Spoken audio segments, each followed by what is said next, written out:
Look, Chibi-Arc also gonna look for a wrap, but engagement coming through, perhaps. Ninefold using the electric shift to dodge the knockup, but what the heck? Echoes of the Earth on cooldown, but look at the poke, it's adding up. Braceveld finding an angle, he knows Echoes of the Earth is down. With that, oh, Chibi-Arc blinks in, finds the kill real quick, double top for quick spin. Station. Be able to secure that for themselves, maybe be able to gatekeep Trigger on the outside, but it'll be very hard for them to gatekeep a team like Trigger, right? This is a lot of range, a lot of disengage power, and there's no real flank angle for Uberman to look at in this type of terrain. They're going to need them to push forward in a bit more. Sky Full of Stars, though, on the backside, gets shooed out by Hercules there real quick. And you can see Racehog on the side right now, getting the stacks for his meter. They're preparing for a fight here. He has meter. We'll see if they decide to use it. Gets grabbed, decides to send it, finds the knockup on a Ninefold, but he manages to electric shift through the ropes. Goes 1-for-1 on the backside, but the main DPS is down, and with that, boom! Chibi-Arc knocks out Hercules on the backside. Now down to a 2-on-1. Chibi-Arc, with anything, they are going to blow up. Except for Mage Power, he might live. But the other two on the backside, they need to avoid him, and it's going to be quite hard as, I mean, the plan is obvious, right? Drop the Arda, or drop the Hraceveld, rather. Drop the Alonzo in and send it. But look at Chibi-Arc on a nasty little flank. Finds an angle, knockup, connects, getting blown up immediately on the solo effort of Chibi-Arc's flank. And with that, Hraceveld has marked Zelius. A quick little drift over with the Nimrod's Gate to take him out next. Chibi-Arc is on an assassination spree as he takes out everybody one at a time systematically, and everyone will pile on their Mage Power at the end. From the team, they're gonna have to regroup here. 10 seconds left until objectives. Koiseo getting a little bit too close here, looking a little bit nervous, but the sword will keep him alive for now. Looks like we're gonna be fighting over for a meteorite here at archery range. Meteorite has dropped. You can bear rate above it as well. It's something to keep note of. Somebody might hit that with an AoE ability, but it doesn't look like the fight's going to happen over there. Koiseo getting locked out a little bit, but big flip! My goodness, a 3-man flip from Jignut Jorgson, and the fight is way too far gone off of the back of that.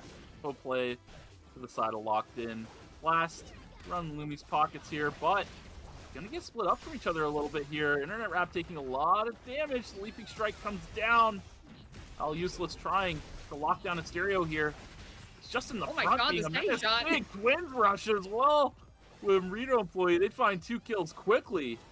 Gonna get this craft off, but it looks like Leningrad not gonna let that happen so easily, as the Nimrod's Gate is gonna go out. Rastina with the monkey wire trying to dodge out. Nice explosion shot to get a stereo away, but I don't think it'll be enough as he found access onto him, and the play will not keep Rastina safe. And now with that, Shiana will be on the run.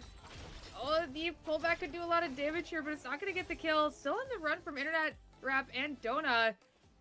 As it looks like Leningrad is still alive as well. No, it looks like, there we go. Lennox does go down, so this could be a wipe if they find this kill. Shiana trying their best to run out of this, but it's going to prove difficult against something like Arda. They do get the kill, but now, a little bit of 50 feet work, but not enough. Oh, the heal from the body is so close. Shiana is out of there and picking up the kill. And looks like the Nadine is back up, so maybe we're gonna try to green the box? No, the green of the box is not come through. With Omega, that's definitely gonna be a good spot to go to. We'll see if anyone decides to go there, but for now, this contestant beach, the White Lily gonna be used by Jigna, looking to get on the backside towards Rastina. Finds the rapier skill with the Quake.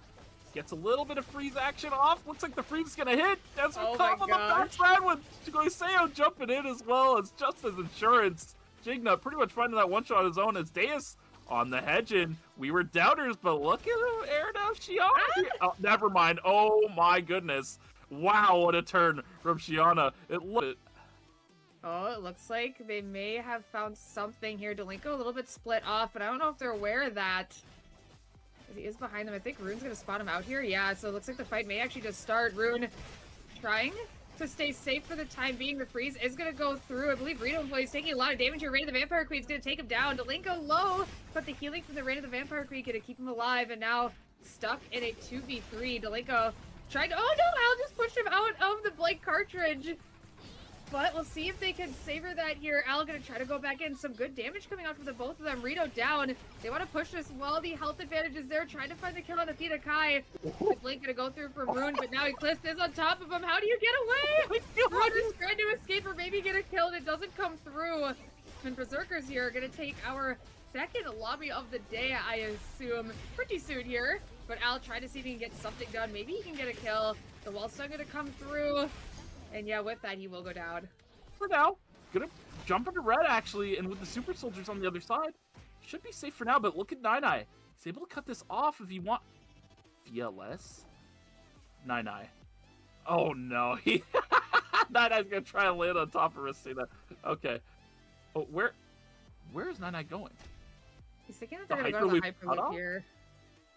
Is, oh my gosh, we're not this greedy! Oh no, the timer, not another timer. This is something I would do. Like this. In fact, this is something I have done in the past. Oh my gosh, this is psycho behavior. Oh my goodness, this chase cannot continue, Nine. I can't believe he went to the Hyperloop. Like I can't believe so either. Like, what is that? It's like, I don't know. And another rat is running. Oh my god, I'll go for it.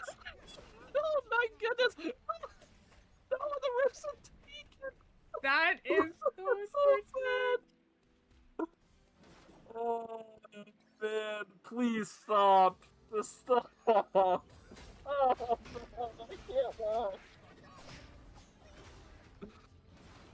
Well, Berserkers are on the other side. Strikers on the cutoff from the wall. What is this? Striker blinking through Racina to knock Oh my god. Nunate eliminating another team, looking pretty strong this lobby as the fight is still going on in Forest here. A lot of damage from the checkmate here from Lockney. Koiseo trying to pick up a kill as Eclipse does pick up one. Dayu's still healthy. Can they get the kill onto Eclipse in time? It looks like the amp drone from oh my god, the burst from Koiseo is crazy. He's gonna pick up that kill. They're gonna be able to pick up the res, and now with that, Koiseo on the chase onto Eclipse has the Wickeline buff as well. I'm not gonna give this up so easily as the rockets come down. One does land, two. The slows are good. One more, Woo! and it will be a wipe coming through from Locked in this game, as they need a little bit more credits here before they can get their force cores online. Maybe a little bit of a vision play here as Jignut's gonna go for it. Echoes of the Earth comes down. The healing though, gonna keep Jignut alive. Days now going for it. Oh, just okay. He has the R3 prepped. It could be. Oh no. Yeah, Flake out. Run! Yeah, as soon as that all misses, he's like, blink away, E away, it's over. Oh no, it's really over. This Locked in gets wiped. So I was gonna say we are not going school to chase him, surely. Okay, well, thank goodness. Nine was able to get reeled in. Oh no. Jason looking for an angle, doesn't connect on the Gallagher, but my goodness, it doesn't matter. One auto attack with a Woke's Poly on top, and that's gonna be all. Or did they use the rift to revive the teammates? Oh, we can't even talk about it as this fight is breaking out. Oh my god! Eclipse is dead.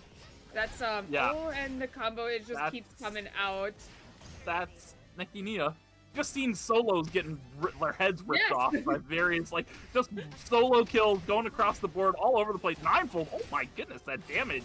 Bigsu trying to find some damage of his own, dashing around like it's nobody's business. Oh my goodness, no! Just gonna sneak around, avoiding CCTV. Yeah, looks like we're gonna do that in the corner here. Should be safe unless Dino Dance is coming over. I'm looking at the White Lily here. I'm so scared. You know they're full sending it. Oh, here we go. One killed down, and I imagine the other two should come pretty quickly. Here's Jignut. The last member is gonna go down. Unfortunate for Locked in, they're gonna be eliminated here. Sail gets the rift to themselves. Meanwhile, will be the super soldiers that face off against Uberman. White Lily taken out by Wokes immediately. They know that's a scary angle. Bracewell getting chunked, finds the knock up into the wall stun. Oh my god! And Wokes gets blasted. If Bracewell gets a wall stun, you know Chibiark's gonna get one too. And Jason was not long for this world right after, and oh man, just pure Uberman. And Trigger here, Hercules gonna get taken out pretty quickly. Chibiark not able to find an angle, just zoned out by Ninefold pretty much the whole time. Oh my god! Interesting chain of events that just occurred, but Chibiark is just gonna run away here. SSAL on the other side. Oh, look at this. Yamo has an angle using the bat to extend the first attack here, but the rockets are gonna apply a slow and quite a bit of damage. Ballistic That guy's advantage got coming lit through up. too. Oh my goodness. Chibiark, you see him on the side angle.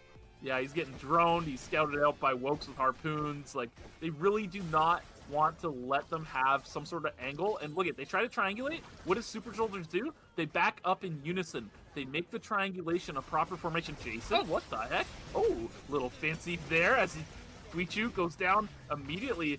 Nice bait and switch. But on the backside, Chibiark not able to find the expulsion shot. Or IU rather, not able to find the expulsion shot onto the Chibiark. So yeah, 1 for 1 here. Drone goes down. They're going to rest back up and play it out from here. But without Fuichu, it's going to be quite difficult to find the kill onto Jason. Tsubame is such an elusive character and so hard for melees to take out without some sort of lockdown. So they're really going to need Freysfeld to find that knockup and set up Chibiark for the wall stun. And it goes wide, unfortunately. Now Jason getting free reign here, getting a lot of auto attack damage out. Tetragon used, meter available. Jason gets knocked up. The ult connects on IU. Now down to a one-on-one. Jason looking to step forward here. Oh, Chibiark here. Are you going to get the revive? Yes. No, the knockup. Stars trying to find someone to point at. IU actually split, so looks like Skyful of Stars is calling, hey, let's push this bot side, ignore the guy on the top side. They're not able to push in towards either side though, really, so with that, they're just gonna keep themselves grouped, keep IU split as best they can. Nongja finding damage, a lot of damage at that. Ryumla throwing rockets, but they're out of range. Oh, sniper skill connecting. Oh my goodness. Rocket with the cataclysm. Yes, Yamla finds it.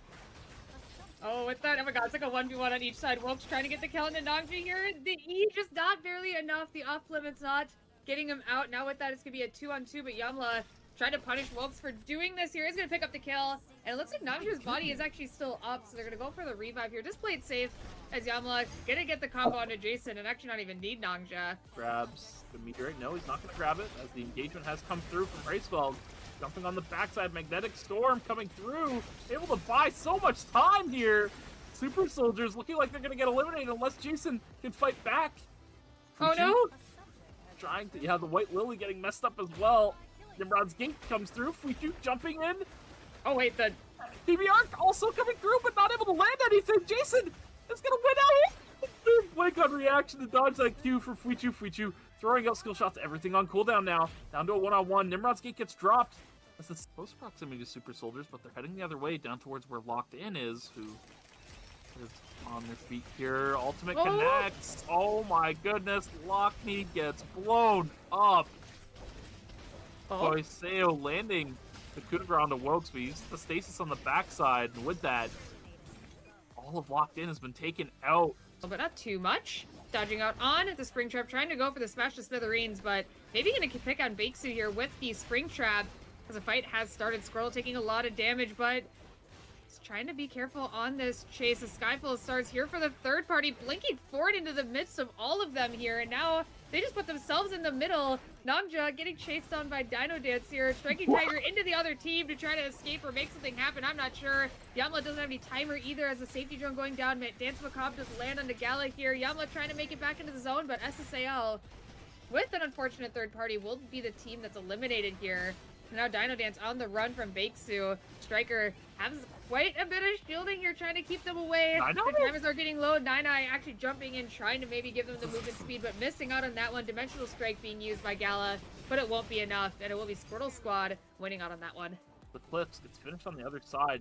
Squirtle Squad, they've got their priorities straight. They know this is Uberman, and they're looking for something. Big Spring Trap on the backside! Oh and my with god. That, a lot of damage comes through as Uberman erupts with strength here. Squirtle on the run. First attack gonna get Chibiark over the wall on top of Magepower and Bakesu here. Regroups with the team. Chibiark, I believe with Racing Suit, fully stacked timers are running low. Magepower's gonna pop. I believe Uberman able to pick up that kill. But Bakesu, yeah, I think he's dead too. So, safety drone. Jay is able to dash back out with the ultimate. Freysfeld had that flash cut ready to go just now, so very dangerous stuff. Very hard for them to approach here. Game goes wide, and with that, Freysfeld gets flash cut, ready to go. They're going to set their sights to Koiseo. Flash cut connects, and Koiseo will be going down quickly here as Chibiark holds the line on the other side. Lockney bursts the castle over the wall. Deus dropping a safety drone. Hey, all right.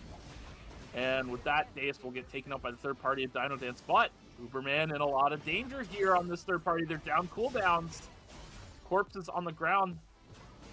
Now they're going to have to try and turn this fight here. Racebell looking, has the Nichiren cut available, but gets shoved out. And now with Trigger coming in, you know who Trigger's going to target on this third party. They've set their sights on the Uberman actor running all the way up, trying to do something to Uberman. But fortunately for Uberman, they are able to make it out. A little bait and switch now, as now Trigger takes the reins on the fight.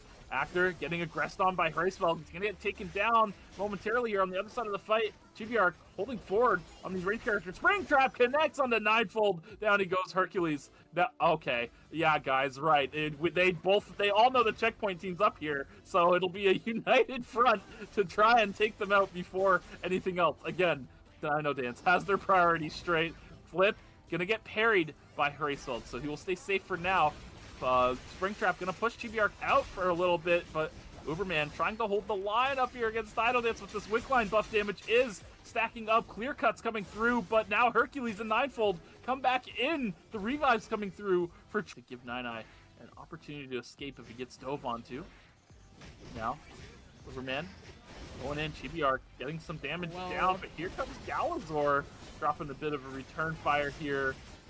Flash cut goes in on the backside. Nine Eye getting jumped on by Racebell. Clay cuts coming through as Chibiark tries to push forward and buy space for the team. Uberman looking to take down Galazor, but he manages to take down Chibiark in the process. But from here, Racebell still alive, gets chunked by Striker here, but the clear cuts are providing so much shielding to mitigate this damage that Striker could do while returning percentage damage, and the healing coming through from Fuichu is real as the false oath is going for Racebell, ticking right now, providing a lot of healing, getting himself back up to snuff. Springtrap connects, but the dash forward from Racebell does not give him a stack, so with that, now able to get Flash Cut available. Goes under Nine Eye Cash, looking to take him out. Fuichu with a follow-up. Springtrap comes through, and they find the kill on the Nine Eye Cash, and it's going to be an Uberman win out from the looks of it if Fuichu can just stay alive, but this Marcus is no joke. He is still full health. He is still an indomitable force to try and get through. 3 bloods online for him. He could make it happen. The smash to Smithereens going wide. Fuichu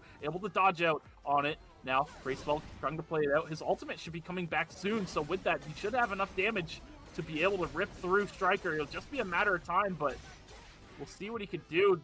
Striker trying to return damage with the clear-cut shielding just seems to be too much to deal with, and with that, I believe Superman will be winning out in a sheer matter of time here. Yes, they will. In your ERCC champions.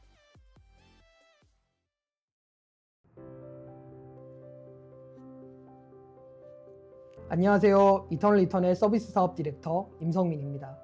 저희 이터널 리턴이 정식 출시 3주년을 맞이하였습니다. 계속해서 이터널 리턴을 사랑해 주시고 따뜻한 응원 보내주신 분들께 감사의 말씀을 드립니다. 이터널 리턴 서비스의 지난 3년을 되돌아보면 항상 도전의 설렘과 두려움 그리고 슬픔과 기쁨이 공존했던 순간 같습니다. 저희가 준비하였던 서비스로 좋은 피드백을 받아 보람을 느꼈던 기억도 있고 한편으로는 실망시켜 드린 적도 있어 죄송한 마음도 생겼던 것 같습니다. 지금 열심히 준비하고 있는 3주년 프로모션도 비슷한 것 같습니다. 여러 새로운 도전들의 준비로 설레는 마음과 한편으로는 만족하실 수 있을까라는 걱정도 앞서기는 합니다. 다만 저희는 진심을 다해 플레이어분들의 3주년 맞이를 준비하겠습니다. 온오프라인에서 저희의 진심이 플레이어분들께 조금은 닿을 수 있기를 기대합니다. 이터널 리턴은 플레이어분들과 함께 성장한 게임입니다. 그 감사한 마음을 잊지 않고 3주년을 넘어 오랫동안 서비스되고 즐거움을 드릴 수 있도록 최선을 다하겠습니다. 늘 함께 해주셔서 감사합니다. 이터널 리턴 화이팅!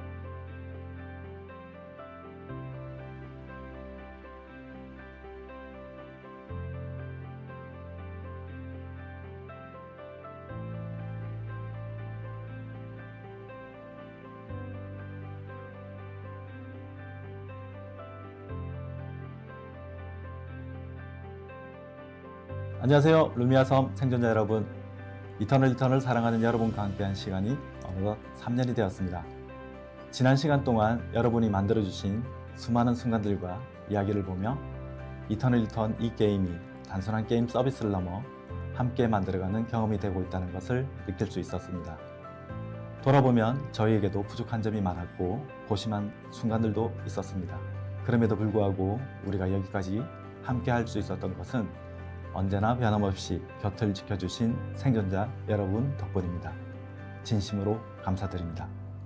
이번 3주년 행사 현장에서 여러분께서 보내주신 큰 사랑에 조금이나마 보답하고자 저희가 아주 작은 감사의 마음을 담아 커피 트럭을 깜짝 선물로 준비했습니다. 생존자 여러분을 직접 뵙고 따뜻한 감사 인사를 전하고 싶은 마음으로 정성껏 준비한 자리인 만큼 현장에 방문해 주시는 분들께서는 잠시나마 편하게 들러 시원한 음료와 함께 기분 좋은 휴식을 취하셨으면 좋겠습니다. 3년이라는 긴 시간 동안 함께 해주셔서 다시 감사하고 앞으로의 시간도 함께 만들어갈 수 있기를 바랍니다. 저희는 앞으로도 생존자 여러분께 더 나은 경험을 들을 수 있도록 끊임없이 노력하고 더 오랜 시간 사랑받을 수 있는 게임이 되기 위해 최선을 다하겠습니다.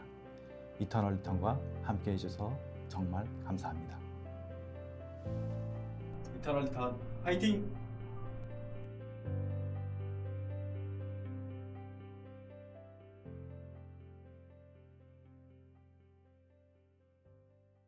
Where should we go first? Huh?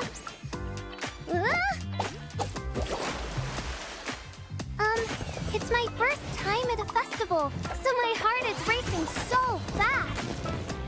I was waiting for you. Let's go catch some fish together. This is for you. I'm shaking. I wonder what I'll get. I'm so lucky today. I wouldn't be surprised if a cat hops out of the box. A festival is better on a full stomach. If you keep acting like that, even the goldfish you've caught might slip away. Do I look different to you? Do you like it?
Okay. Let's clean up before the customers arrive. Today's master is you!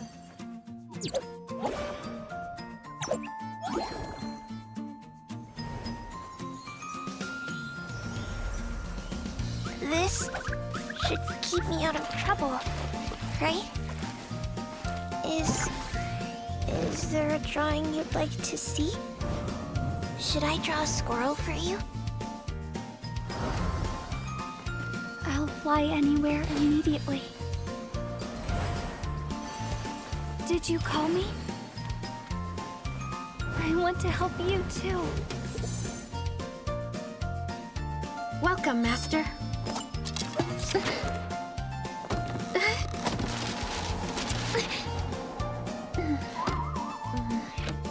I'm used to this kind of thing.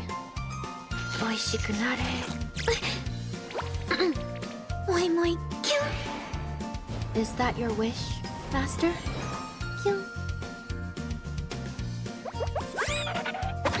No one is cutting in line, right? the limited edition Lenny Checky. You want it, don't you?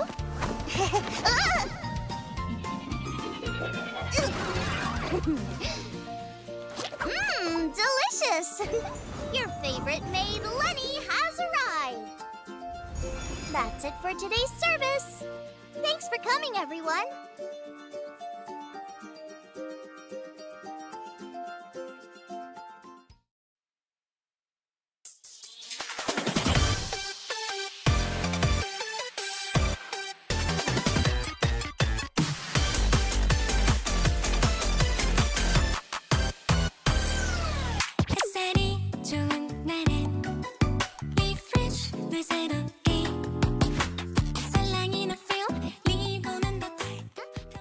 Hello everyone, welcome back for ERCC 2026 semifinals, and today we have the Omega block. I'm joined by my good friend Meek Speedy. How you doing, Meek?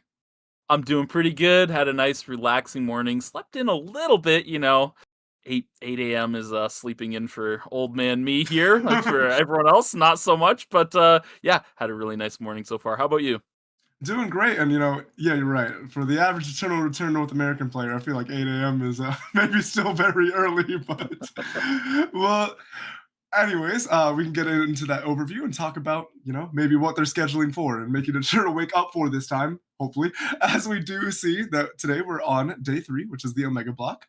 Then so we already had our teams that made it out of the Alpha block, the top 4 teams. Top 4 teams today, and the top 4 teams from the Alpha block yesterday will be joining us in the grand finals next weekend on Saturday.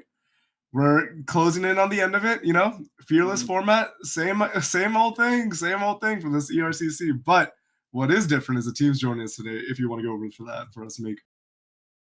Yeah, for sure. Today we have the Omega block, as Kaz mentioned. The Alpha block was yesterday, and we'll be having 6, 7, 8, 9 who got first in the qualifiers with Squirtle, Cairo Shoot, IU, and Mage Power. Menhara Bems with Save Me from NAL. Wow, what a name. Fail Asian and Atos Merchant. We'll work on that one as well. We also have A to Z Merchant, I think. It is, yeah. It is a merchant. I see. A to Z Merchant. Oh, I get it. Okay, it's clicked. Anyways, Berserkers with Athena, Kai, Eclipse, and we. Oh no, production disappointed that I didn't piece that one together myself. Anyways, and we also have Fool's Errand, who got 4th seed in their group with Tasco, Vinny T, Weatherman, and Needlelight. We also have Dino Dance, who got 1st seed in their group. Also, one of our ERCS champions with Nine Eye Cash, Nazimi, Striker, and Nangja. Also an ERCS champion from this season is Uberman with Fuichu, Chibiar, Christwelg, and Camper on Duty. South America's finest here in Counterspell with Miyane, Liper, and Starby. And we also have more Europeans making it to the semifinals from the likes of here with Congo, Tadafo, G-Trax, and Gobu. Yeah, super fun lobby. I mean, I gotta say, the lobby quality here is kind of crazy, man. Like, I'm just looking at some of these names, and I mean, if you don't know who Save Me from NA Hell is, this is also known Renendeo or Bems or whatever you want to refer to them as. Koiseo, Avancia, whatever you know him as. Man of many identities, but this guy is insane. I think he actually peaked Rank 1 Global at one point in terms of like cumulative RP, so definitely a name to look out for coming into this lobby, even with a new lineup. Yeah, well, it'll be pretty exciting to see how he does on a new lineup. I mean, back even just a few seasons ago, maybe even was last season, he's playing. I know there was a season where he didn't play on Locked In, but pretty much for the entire lifespan of Locked In, he was pretty much their star player. So always exciting to see him play such an aggressive style for a backliner as well. So yeah, plays with utmost confidence. Even when he gets punished, that confidence just never wavers. And okay, now that the Eternal Wraith Biancas are in full swing, I mean, I've seen multiple people in the lobby picking it up, right? I know Cairo Shoot has been playing it a lot in solo queue. I know Fuichu played it even before, but I think a lot of people just wanted to pick it up because of the skin, and then, you got to pick up a new character for ERCC anyways, might as well tap into the new skin. But other than that, it is interesting seeing Dino Dance playing this kind of comp. It also is interesting seeing the Nonglix on the Dino Dance. It's so funny. Like, Dino Dance just has like a circulation of just goats constantly. Like they just always got some amazing player in the reserves for them. Yeah, I mean, right now, the core of Dino Dance has always been the Nine Eye Cash Nazimi duo here, but right now they've got the little Moldiver splash with Striker and Nongja joining the team, so a little bit of collaboration between those two teams coming together to make a really strong roster for themselves. We'll have to see what Lumi has on sale here. Hi, Lumi. Whoa, Lumi speedrun. Okay, trees will be on sale today. And yeah, Kaz, any predictions for today? Who do you think? Who do you think's gonna make it out? Or rather, I should say, do you think there's gonna be any upsets? It's a great question because I feel like this lobby, we got some unknown quantities, and then we have definitely some very strong teams coming in, and maybe a technical. But this gives me time. So we're gonna have a remake. I just mentioned, my predictions, but hashtag Yeah. ERCC 2026 to share yours, and maybe have a chance to win some event NP. Not too shabby. That's true. Yeah. 300 event NP. It's not a small amount. Make sure you take advantage of it with the hashtag ERCC 2026. And make sure you have your Twitter DMs open because they do send that through that medium there. But yeah, as far as predictions go, I mean, I think Uberman and Dino Dance, two former ERCS champions from this season, are pretty safe bets. Dino Dance sometimes falters. Every now and again, we see them have some kind of wish-washy performances, so hopefully things will go well for them. We'll have to wait and see for them. 6, 7, 8, 9 seems like a very consistent team as well. I think they shouldn't have too much trouble making it out today. But if I were to think of teams could get upset, it would be Dino Dance and Menhara Bems. I think those two teams might have some issues today. As for who would upset them, I mean, Counterspell is so hit or miss, right? Sometimes they're on and they look like the best team in the lobby. Other times, not so much. The Fearless format might also be somewhat difficult for them as well, especially when you consider when you're playing on ping. Mixing uncomfortable characters with uncomfortable ping is never a good look. But then again, Europe looked quite phenomenal yesterday, so maybe I'll be proven wrong. Yeah, I think, you definitely hit some of the points I was going to talk about, but I think the interesting thing is when you have new rosters, and especially, I think new rosters, but also, who's actually playing what role? When I'm thinking about, Dino Dance, now you have, more consistent, or, you have that marksman role that I think they were kind of missing out in some of the previous iterations, post-Griff era, Dino Dance is eras, and so I think now they can slot that in a little bit more. So I think their team complex ability, they have Nazimi, they have Striker, and Nanai is also willing to flex a decent amount of characters. But now you have somebody who is that solid carry marksman role that I don't think they really. I would not pin Nanai or Striker as marksman players, just people who maybe have a heart, or Katya that they can bust out. But they're not going to be that steady line. And then Nazimi can play whatever, but. I feel like having Nongja really gives them that compositional flexibility to also now dip into more of the marksman role. But again, back when they were playing with Griff. That's a huge point because way back in the day, they won ERCS. I think it was way back. What was it? Season 4 ERCS, I think it was they won. And that season 4 was No Flame, but it might have been season 5 or 6. 5, in and around that time frame. Anyways, they did win an ERCS with Griff, and they were running Lian, Johan, Rio, which is certainly something they could run on this roster, right? Striker has a phenomenal Johan. We've seen him on highlight reels on Johan, which is not something very common, utilizing pretty much every aspect of his kit to its maximum potential. And Nine Eye Lian, total comfort pick. That's just his main, right? And Nongja, it doesn't have to be Rio. You could still slot in Nadine or really any premier backline carry. I mean, whatever's strongest on the patch probably would just be fine. And just slot it in and away you go. They could totally run that composition once more. If it's still viable in this current meta. I mean, a lot has changed since back then, but that composition made a splash globally. We even saw teams from Korea starting to run that exact composition because wait a minute, this is kind of good. This is actually kind of a good composition. I think a lot of rosters might have that flex potential, right? I think one roster I'm thinking about is it's a Menhara Bems. So the BEMS roster, right? BEMS plays a decent amount of characters too. A to Z Merchant Yeah. also plays a bunch of. I mean, Has to with a name like that, right? It's it kind of comes with the brand, right? But yeah, and Failation also very comfortable dipping into that support or tank role, so they can flex a decent amount of compositions. I think too. They can play triple range if they need to.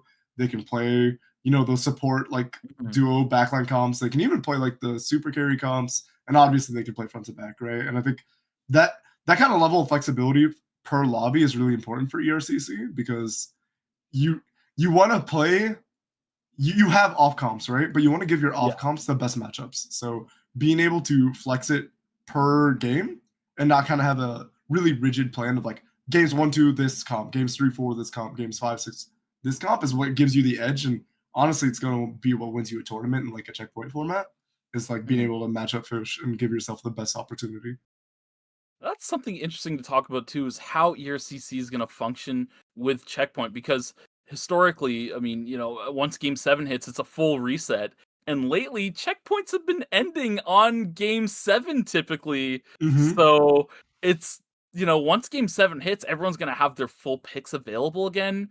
And it's, everyone's just going to be coming out swinging game 7 onwards with their best compositions, knowing that the tournament is likely to end on game 7, if not on game 8.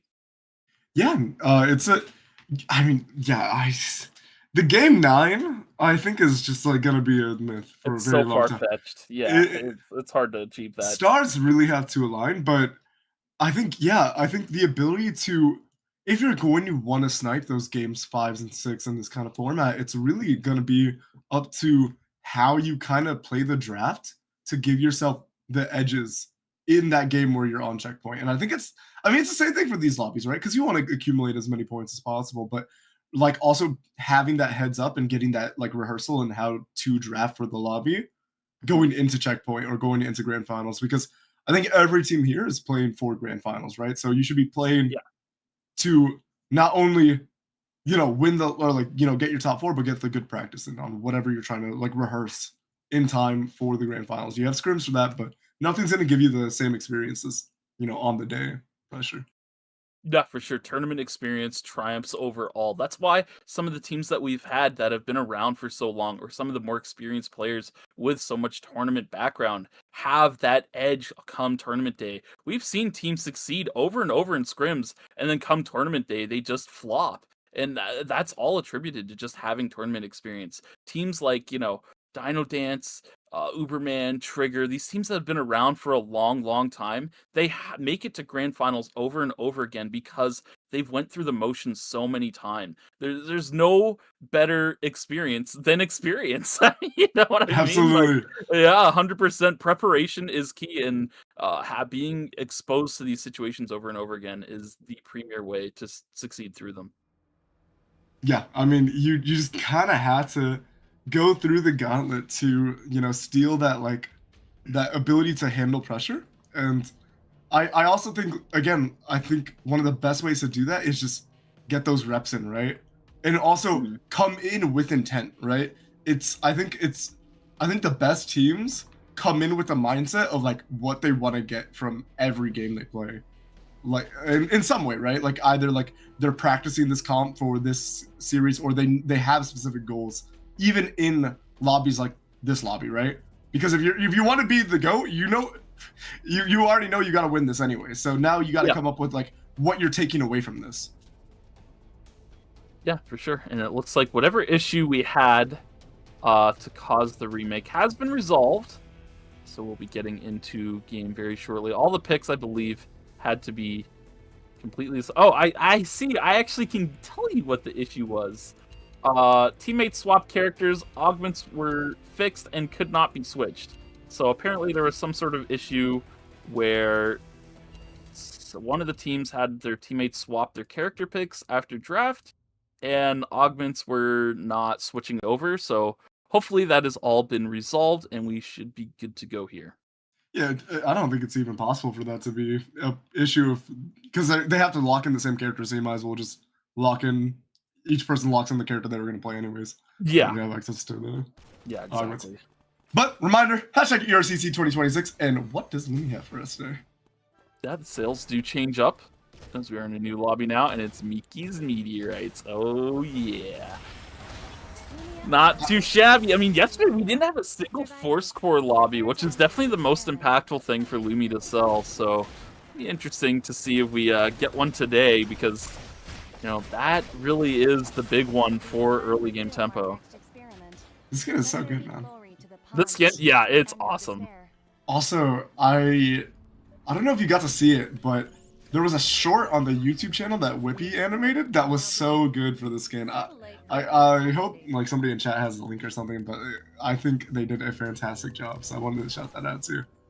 Definitely some good content coming out from the artists for the game too. I don't think I've seen that one. I'm gonna have to take a look. It's so cute, man. It's so cute. Definitely worth watching. Okay, so I realize it's actually Fuichu on Bianca. Like it just clicked right now that Fuichu's name is above Bianca right now. I was like, wait a minute, whoa, that's interesting. He's been playing it a decent amount in solo queue this season. Yeah, it's no surprise. Probably in preparation for this tournament, right? Or the skin. I honestly... Or the skin. One of two. Maybe they saw the skin and were like, guys, we need to build a composition around Bianca. We need to figure something out. Which is which isn't a problem for Uberman. This is... Their compositions and play styles and how they play fights definitely suits having a Bianca on their team, so...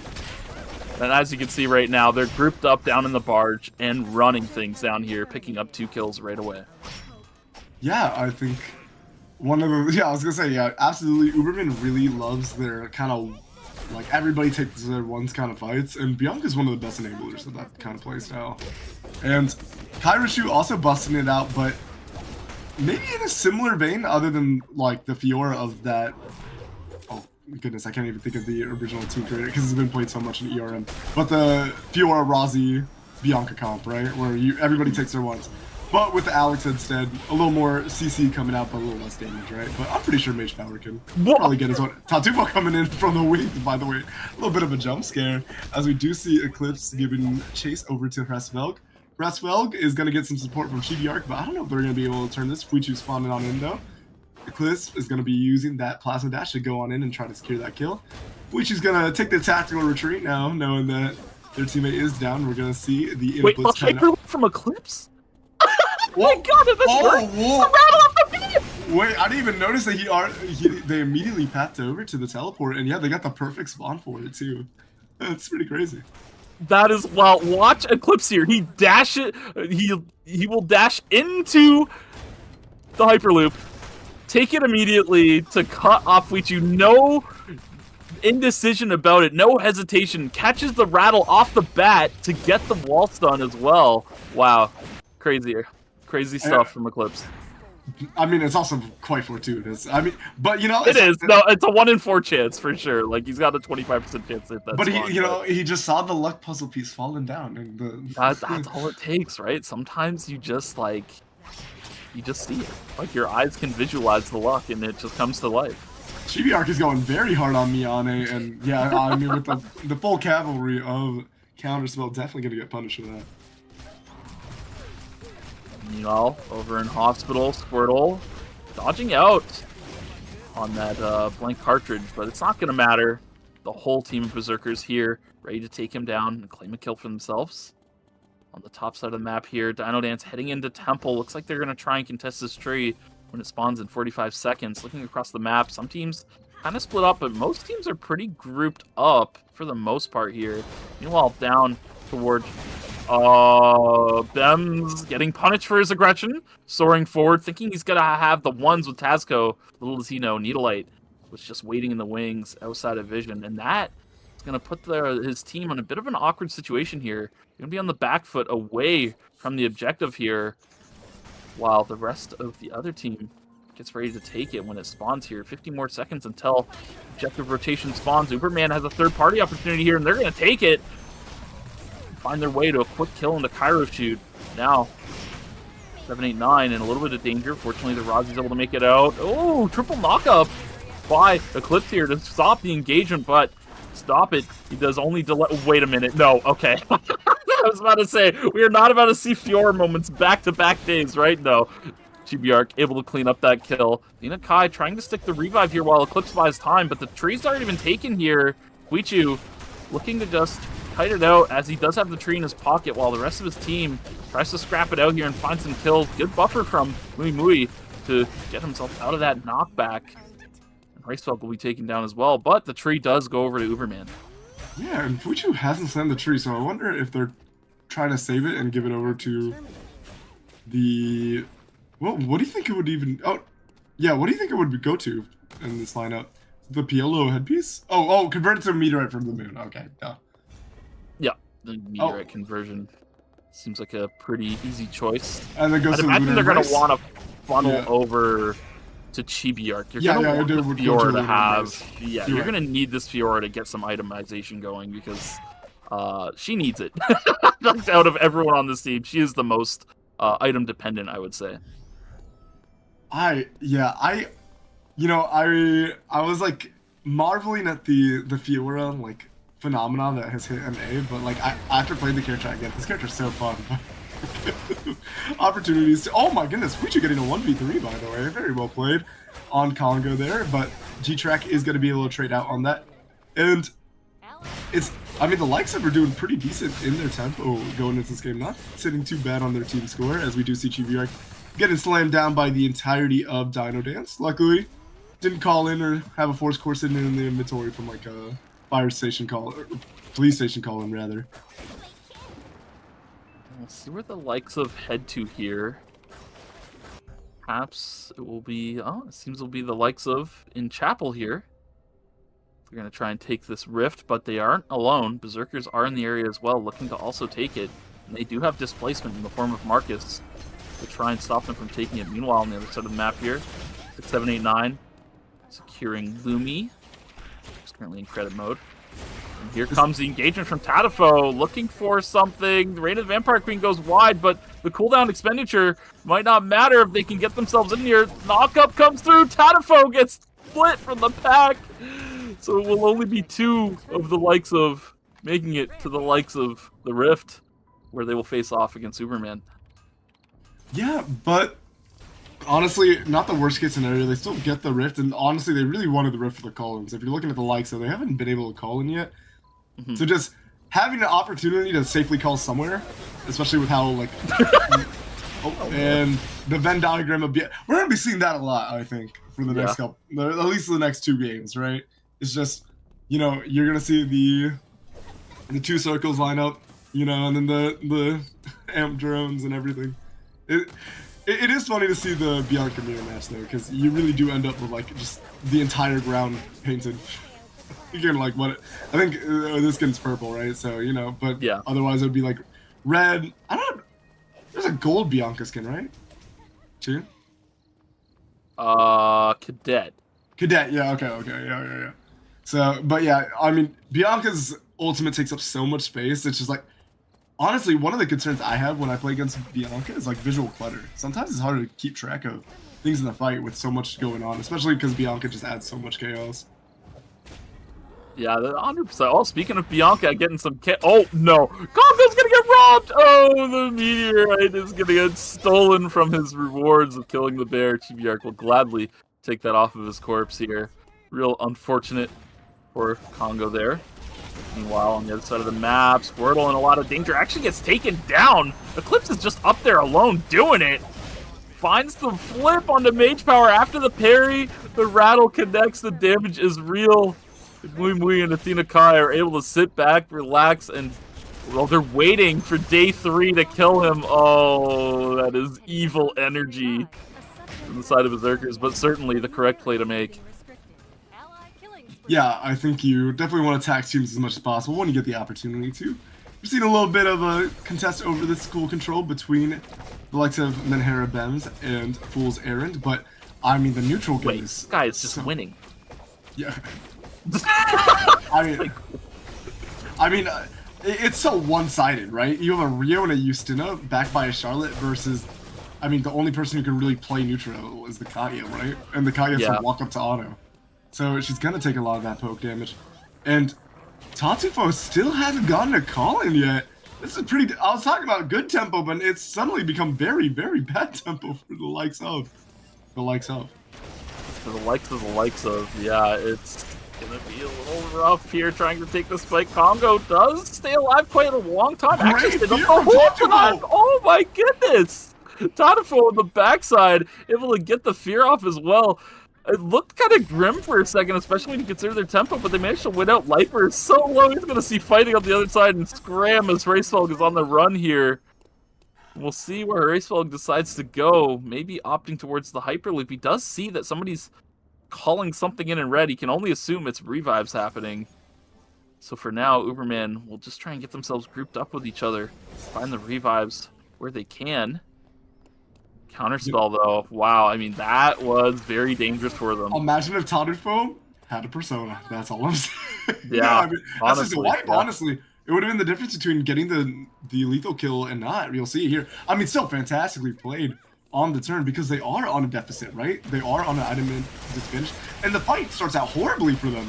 But yeah. G-Trax does a great job of Over repositioning. the wall. Look at that fantastic double fear on both the backline threats of Counterspell. I mean, that was a really, I mean, the Hedgens are put, or at least, yeah, honestly, Nazemi was putting in a decent amount of work, so the Hedgens are definitely come into play. The kind of the other identity of, I feel like, the engaged burst mage, right? You either have the Bianca or you have the Hedgen, and the likes have had both. So yeah, they're definitely playing both sides here. But yeah, Hedgen is always so interesting because she can, I don't know, Hedgen doesn't do like the incredibly large amount of damage, but it certainly adds up. She can keep sustaining damage throughout a fight while providing a lot of utility for her team with the fear, with the pull. She has a lot going on. She can stay pretty safe with Charm and the Nomad as well, so it's always interesting to see how Hedgens prefer to play out a fight based on the situations they're put in, because it really can vary what your role is on a team depending on who your teammates are, what you're playing against. There's so many factors that you have to consider, so much ball knowledge you have to have in knowing how you want to play each fight. absolutely. But we're gonna see how it ends up paying out, because I think one of the harder things about these Bianca Hedgen comps is the later you get into a game, the harder it is to find off angles, right? Yes. The zones get very congested and very claustrophobic, and then you don't really have the opportunity to not get like a recon drone on you if teams are playing properly, right? I mean, sometimes teams still get got, but ideally they shouldn't be. That is the one thing I wanted to mention, is the later in the game it is, the more access division teams have and the more of a priority it becomes, and the harder it is to route through the map, because when the map's wide open, the map is designed in ways where you can route around CCTVs pretty much indefinitely. You can get into every zone pretty much. There is a path to do it, but those paths get cut off as zones close more and more. Speaking of things getting closed off here, Uberman, Mikey getting wiped here. The bike from hell weaved around by Nine Eye Catch. We just gonna get taken down at last here. Uberman will be getting eliminated, leaving 6 teams left to fight it out here. And for Dino Dance here, this is great because they have a box in the area. All these hunts are available as well. This is very, very bountiful for them. And they might see this here too. Ooh, and Eclipse trying to go for the, little greedy cheap res here, but now they're going to be tanking a lot of red timer. No, never mind. Wait, why did I think they were He was just going on an adventure for that box. I was thinking they were going for a res, but no, never mind. Yeah, they were just on their own. What was I looking at? But we're going to see. One of the things I wanted to mention, though, is against the Uberman comp, I think Nangja's Felix has so much value, right? Because if you force 1v1s, none of these characters can really 1v1 Felix. Honestly, like, the mobility, it's too hard to lock down this character. And so I think Nangja's able to ramp up, and then Nazemi's kind of able to provide a lot of, like, peel utility for himself, and also there's still the knockback available from Nana as well, as we do see Bems going on in. Starby is looking for a freeze, does get the freeze off, and forces out the Divine Intervention, but not much else is going to come from it. Unspawning in 5 seconds here, and for the side of Counterspell, they are down cooldowns. They're still kind of hurt from the fight they just had. So for 6, 7, 8, 9, they do have a good opportunity here. Even with counterspell around the corner, they're down some vital cooldowns to try and contest this. Let's see what counterspell decides to do. Looks like they're going to try walking up now after resting up, but it's too little too late. Wickline already secured by 6, 7, 8, 9. Yeah, I mean, this team is very, very decisive with their shot callings pretty consistently. I think that's like the mage power buff, right? I think this guy's macro is very, very good. So, I mean, you'll almost always see 6, 7, 8, 9 like pretty consistently getting like great farm rotations and things like that. I think they understand how to play the map and getting great control of the wick line. Going to immediately get that over. We do see the bikini on Cairo shoot, and they do. Now that you mentioned it, they do kind of have the Hood's greatest minds on their team, don't they? Yeah, I mean, it's some of the best. Like, I think also Cairo is a very, very good shot calling shot caller. So, and then you got Squirtle to click the Squirtle's very vocal. Yeah, it's very vocal. They're all very, very good calmers, and we do see Liper going on into Tatsifo, and unfortunately, on the rematch, it does look like Counterspell is going to get the better. I use the likes of as a transition, by the way, so it's really by the likes of, just let it rip, like just rip the band-aid off, it's fine. So clearly someone's noticed, huh? Yeah. That'd be really funny if that was why, but we'd have to see. As we do see, I'll have to do some investigative journalism later, but we're gonna see the likes of getting their rematch with Counterspell again. I mean, these teams just keep fighting each other, but it is kind of hard to walk into this corridor against a Hedgen and Bianca unless Darby just uses that quick cut in and gets the freeze off on the Bianca engage. But Tatsipo is gonna use those 5 moments. Third party. But the third party coming in from Menhera Bems is looking a little scary. It's going to be Liper down, and it's going to be Bosubame is down, I believe. And as well as, I believe, the Bianca going down for the likes of Tatsipo getting caught out by Dino Dance. There's no way you're getting away from Nalja and Nazimi. And the bike from Hell coming out for... Wait, where did this guy spawn in with 3 bloods, by the way?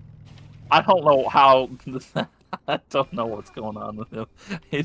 That's just the 9-eye way. I mean, he walks one path, and it's the rich man's path. And this time it worked out quite well. And he's actually stayed on Hammer of Dagda, which is interesting because that hammer has, I think it has like health regen on it, like a lot of health regen. So he's actually even tankier by staying on that weapon. So if durability is what he's looking for, I think staying on the purple is technically best in slot for durability reasons.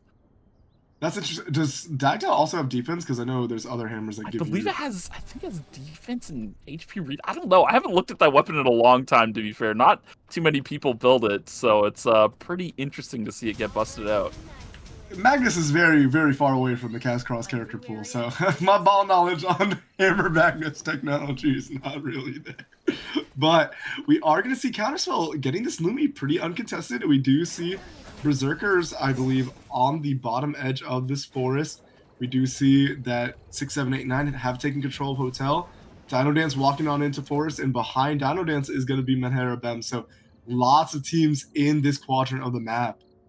Oh, where are you gonna land? In the middle, run! Are they not gonna? Okay, so it looks like Berserkers are just really not interested in taking the engagement. And oh my goodness, Menhera Bem's got absolutely annihilated. I think the divine intervention wasn't even able to pop for them. Natsumi stepped on Lego in the back and went down. Good call.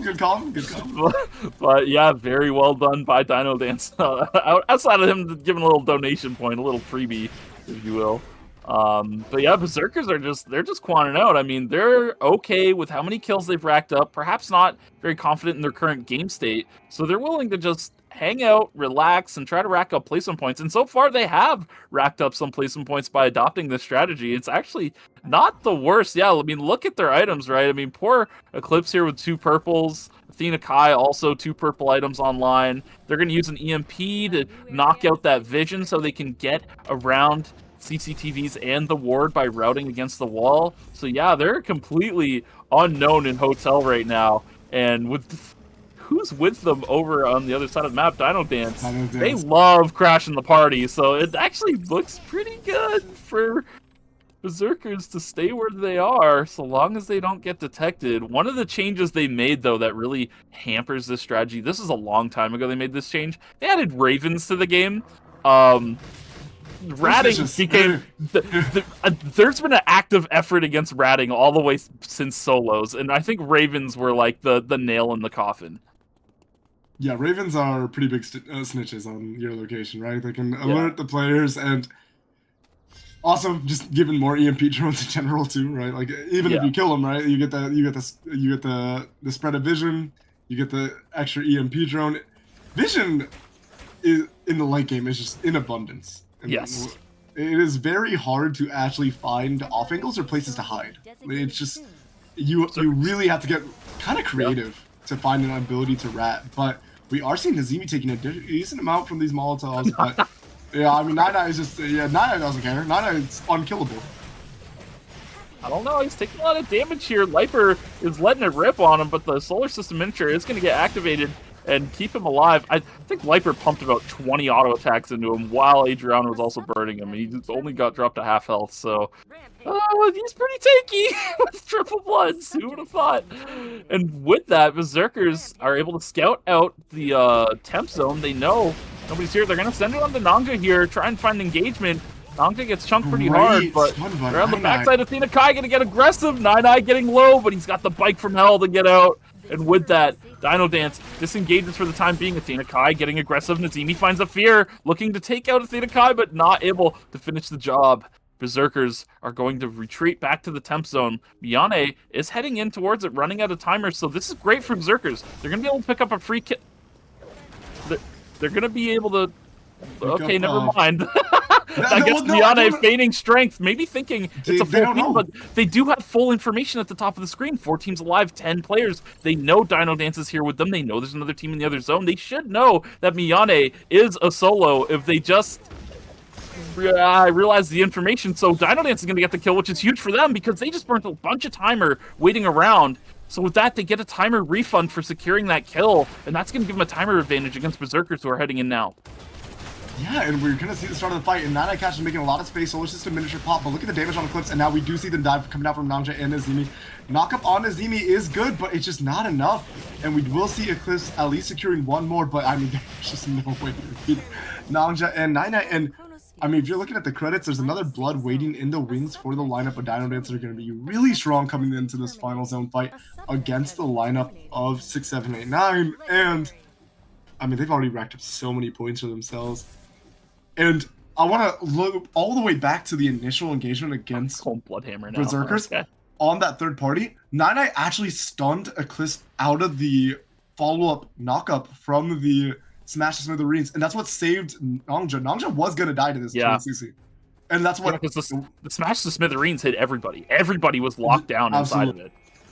So I mean, what a clutch stun coming out from Nine. It's probably, I mean, if they win the game, you can pretty much credit the game to that, as we do see the engagement coming out.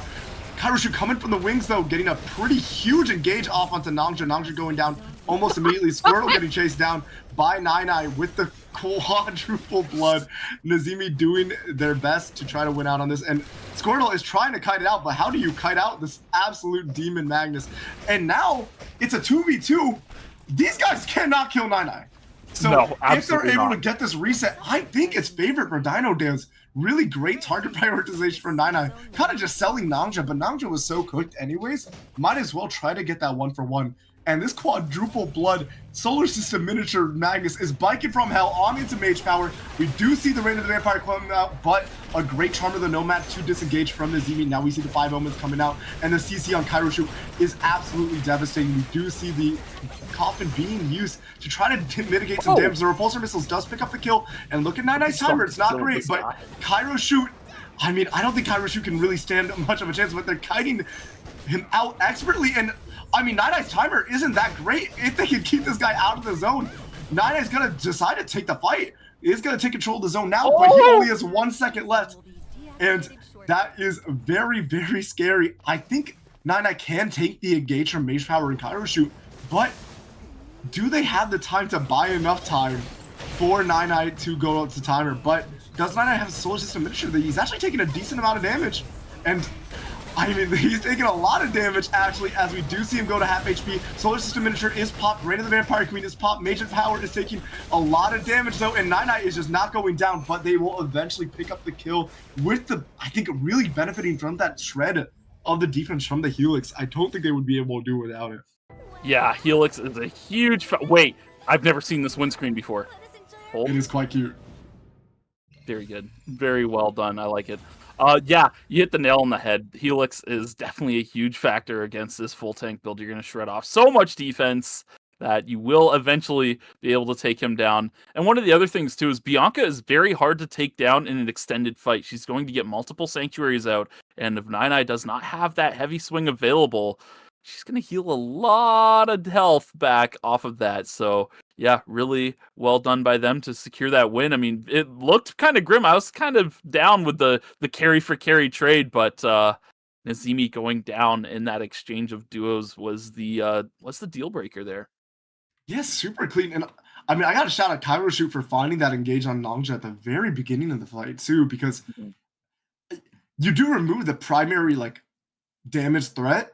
I mean, Nazimi is a damage threat, but I mean, nobody has that single target potential that Nongja does. And I think if it was Nongja, there's a better chance, right? Because Nongja can take the duel with the Alex, or it can, and also has the mobility to catch up to the Alex, right? I think one of the best things about that fight and how 6789 played it was they kited out Nine so well and forced out so much timer that he was kind of forced to walk into the zone and not like really be able to take a great reset, as we do see the initial just immediate burst onto Nongja, and then we do see Nine, and it's gonna be a long one, by the way, but we're gonna see Nine chase down Squirtle and take down Squirtle for that 2v2.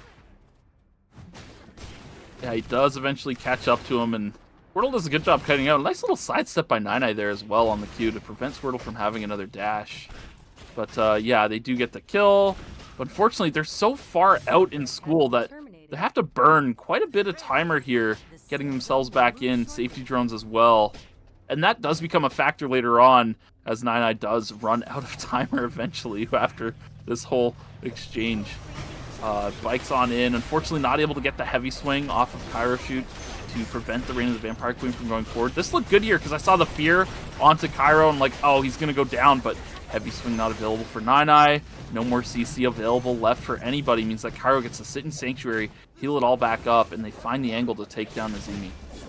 Yeah, and that was really repulsive missiles value going pretty hard for Cairo Shoot there, because it really was, I don't think Cairo had any damage left, so being able to pick up that kill is so big. And then yeah, Nine forced to take control of the zone, no timer left. If he had a little more timer, you can probably push the advantage, right? And try to get, because there was an HP lead, but I mean, that HP lead is completely mitigated after giving that reset over to the likes of 6789. And he's still really tanky, but here you're showing, like, the Helix is doing so much dividends in giving them the ability to actually take this fight. And I feel like Mage Power played this fight so well. Yeah, from top to bottom, I wanted to mention, I wanted to say, shoutouts to Mage here, man. He just looked like the star of the show the whole fight. I like, you could watch that fight over a bunch of times, and you would see very few mistakes out of Mage Power on Alex there, if any. He really just played phenomenally the whole fight, positioning to rotations, kiting out, just everything looked good.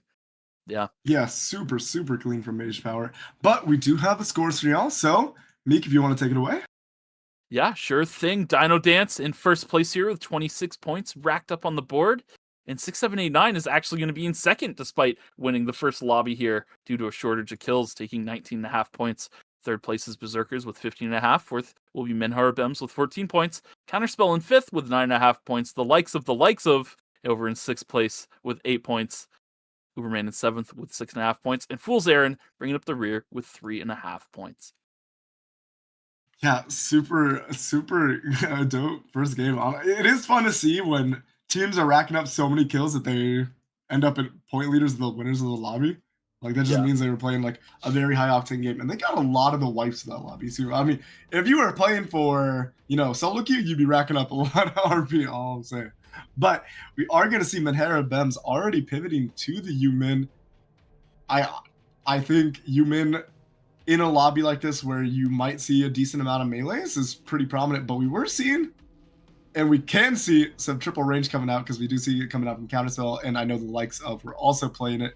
So that's where the human becomes a little more dicey, right? And it's a lot on the might to find the engagements. We'll see how well this works out for them. Counterspell looks to be changing up their composition quite considerably as well, going something we're a little more familiar seeing them on with the Cicella Emma core here, pairing it with a heart. And Dino Dance also pivoting pretty hard. We get to see the Nangja William, the Nine Cash Lian, and the Nazimi. Like, that's the thing about, like, specifically, like, teams like Dino Dance and ERCC is if they really cared or, like, wanted to, they could just not get a single character banned. I think they've actually done that in the past where I think they only had one ban across the roster, and it was games, and I think it was Lian. Yeah, I'm pretty sure it was Lian, and everything else was just on the table by game 6. Yeah, they even do this in regular ERCS. They just start Iron Manning around until they land on a comp that seems to be very strong in the lobby they're dealing with. From what I've heard from Nine is like they just have so much faith in Nazimi. Whatever Nazimi wants to play, they just play it. Yeah, just trust in the GOAT. It's that simple. But Lumi does have more goodies on sale here. Mr. Fourscore, he's finally back. Yes. Dearly missed. But you know, we were talking about our goats, but you know, maybe you should share who your goats are with that hashtag ERCC 2026, which you can see right above the map in the bottom right of your screen. Not too shabby, production. Not too shabby. And you can win 300 event NP. Very nice amount of event NP. You can spend it on whatever you want. Just make sure you have your Twitter DMs open, as that will be how they send it to you. Tweet out hashtag ERCC 2026. Let us know your thoughts, whatever you're thinking, your predictions, how you feel about Dino Dance having a 4 blood Magnus. You know, it could be anything. Yeah, and we do see the Super Soldier Yumin coming out. Okay, you know, a little lore. When I was a Yumin, I thought this comp was like incredibly strong, like 4 seasons ago. Yeah, I've always been like, I think this is one of the better Super Soldier comps actually, because Yumin, well, A, he's ranged, but also his ability to duel is second to none in the like mage class, right? It's really only Tazia that I think really matches his ability to kind of duel any character, and his damage output is enough where he can be the solo carry, and I think that's really important. Now, obviously, later in the game, when Mai also gets the itemization, she ends up doing a decent amount of damage on like backline threats, but really you need a character that is able to sustain the damage for the whole team, and Yumin is capable of doing that, and really what he wants is a support to enable him to do that, and a supportive cast. The one nice thing about Yumin in comparison to Tazia is he has a lot more neutral presence. He can still kind of, I'm not going to say he can hang with the best of them in neutral, but he's certainly far better than any other Super Soldier in neutral. For sure, and I mean, when you have the space makers to enable that, he definitely does get to like dash forward with concepts, as we do see the signature fireball coming out from Nangja. Nangja is going to dash on into Tatufo, hopefully be able to pick up that kill. Tatufo going down, but now we do see the Coffin coming out, the Sanctuary coming out for Congo to get that damage reduction against those balls. Now we do see the EMP drone coming out from Mage Power. Nine Cash is going to give a bit of a chase. We'll have that transformation very soon. Can cancel out on that Coffin for Congo. Is going to be able to chase him down and should be picking up that kill. Now we do see Squirtle with the third party on that third party. But now, I mean, not really a third party, but the regrouping coming out from Nazimi with that heli attack stat. And it does look like the lineup of Menhera Bems did get the better of Berserkers in this 3v3 in the barge area. And it does look like Nazimi went down for Dino Dance. So nice nice amount of kills going over to 6, 7, 8, 9. And the thing about this team is they're usually like a farming team, so they're able to pick up a decent amount of kills on this first day. I mean, their tempo is going to look really, really good going into that day too, as Mui is trying to get a kill on Failation, but with that Soul Stealer to disengage, they just won't be able to do so. Miana getting chased down by the lineup of Dino Dance, and it will be free pickings for Nangja, as we do see no more action for once. Oh, wait. Yeah. I'll see picks out of this. Yeah, it looks pretty spread out, so will be a pretty chill day cycle. Uberman switching back to the Shuilin. Why was Irem hard for me to pick up? Irem and Yan combo that they are so known for. Maybe just want to get a good game in after maybe not the best first game, as Neolite is getting absolutely comboed by her as well, and that will be a pretty clean 1v1 going over to the Yango. Yeah, I mean, that's something kind of interesting to mention, too, is they switched up their comp quite considerably instead of just playing back-to-back games.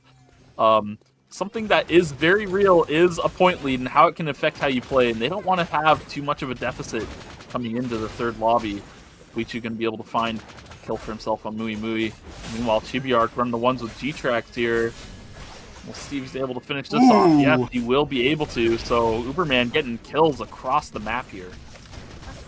And 6, 7, 8, 9, they're really not slowing down the temp. I mean, the thing is, I've always considered Mage Power like one of the best like farm players, but they're really scrapping it up this game, as we do see 99 Cash also getting comp by top there. And that's going to be 6 kills going over to usually a team I think that likes to do the split farm and kind of take a map rotation kind of team, as we do see Chibiark using that quick cut to get on Needlelight. Needlelight not going down though, wasn't able to get that last empowered auto off. Now we do see the split loading sword coming out. Fuichu is going to be able to get a knock-up off, rather, and then the follow-up from Pressfeld will be able to take down Taskbo and VDC. Now objective spawning in just 15 seconds. Dino Dance is right around the corner for Uberman to deal with now as well. Nine caught with his pants down, half health, no form, easy pickings for Uberman to secure the meteorite up there. Meanwhile, down at the hotel tree, counterspell, posturing, Eclipse looking for an angle, smash to smithereens, goes wide, and gets kited out, forced to use the dash to get away. With that, counterspell starts sending the gather on the tree. Starby is full health, able to pick it up, no problem, and with that, Berserkers are left running with nothing in their pockets. Dino Dance also put on a break from Uberman. Yeah, these are both teams that really will like scrap it out to the end. I think both teams have the confidence to between Uberman and Dino Dance, so I'm not surprised that even after that initial pick on 99, the fight went into day 2. But we're gonna see Pressfeld giving chase and Needlelight. The knee strike does end up connecting, so we'll be able to get that knock up, but Needlelight does have that White Lily to get away, and it should be a disengage from Pressfeld. But they did win out on that fight over the evidence box, so nice little plus credits going over to the lineup of Uberman. 30 credits, easy pickup for that for sure.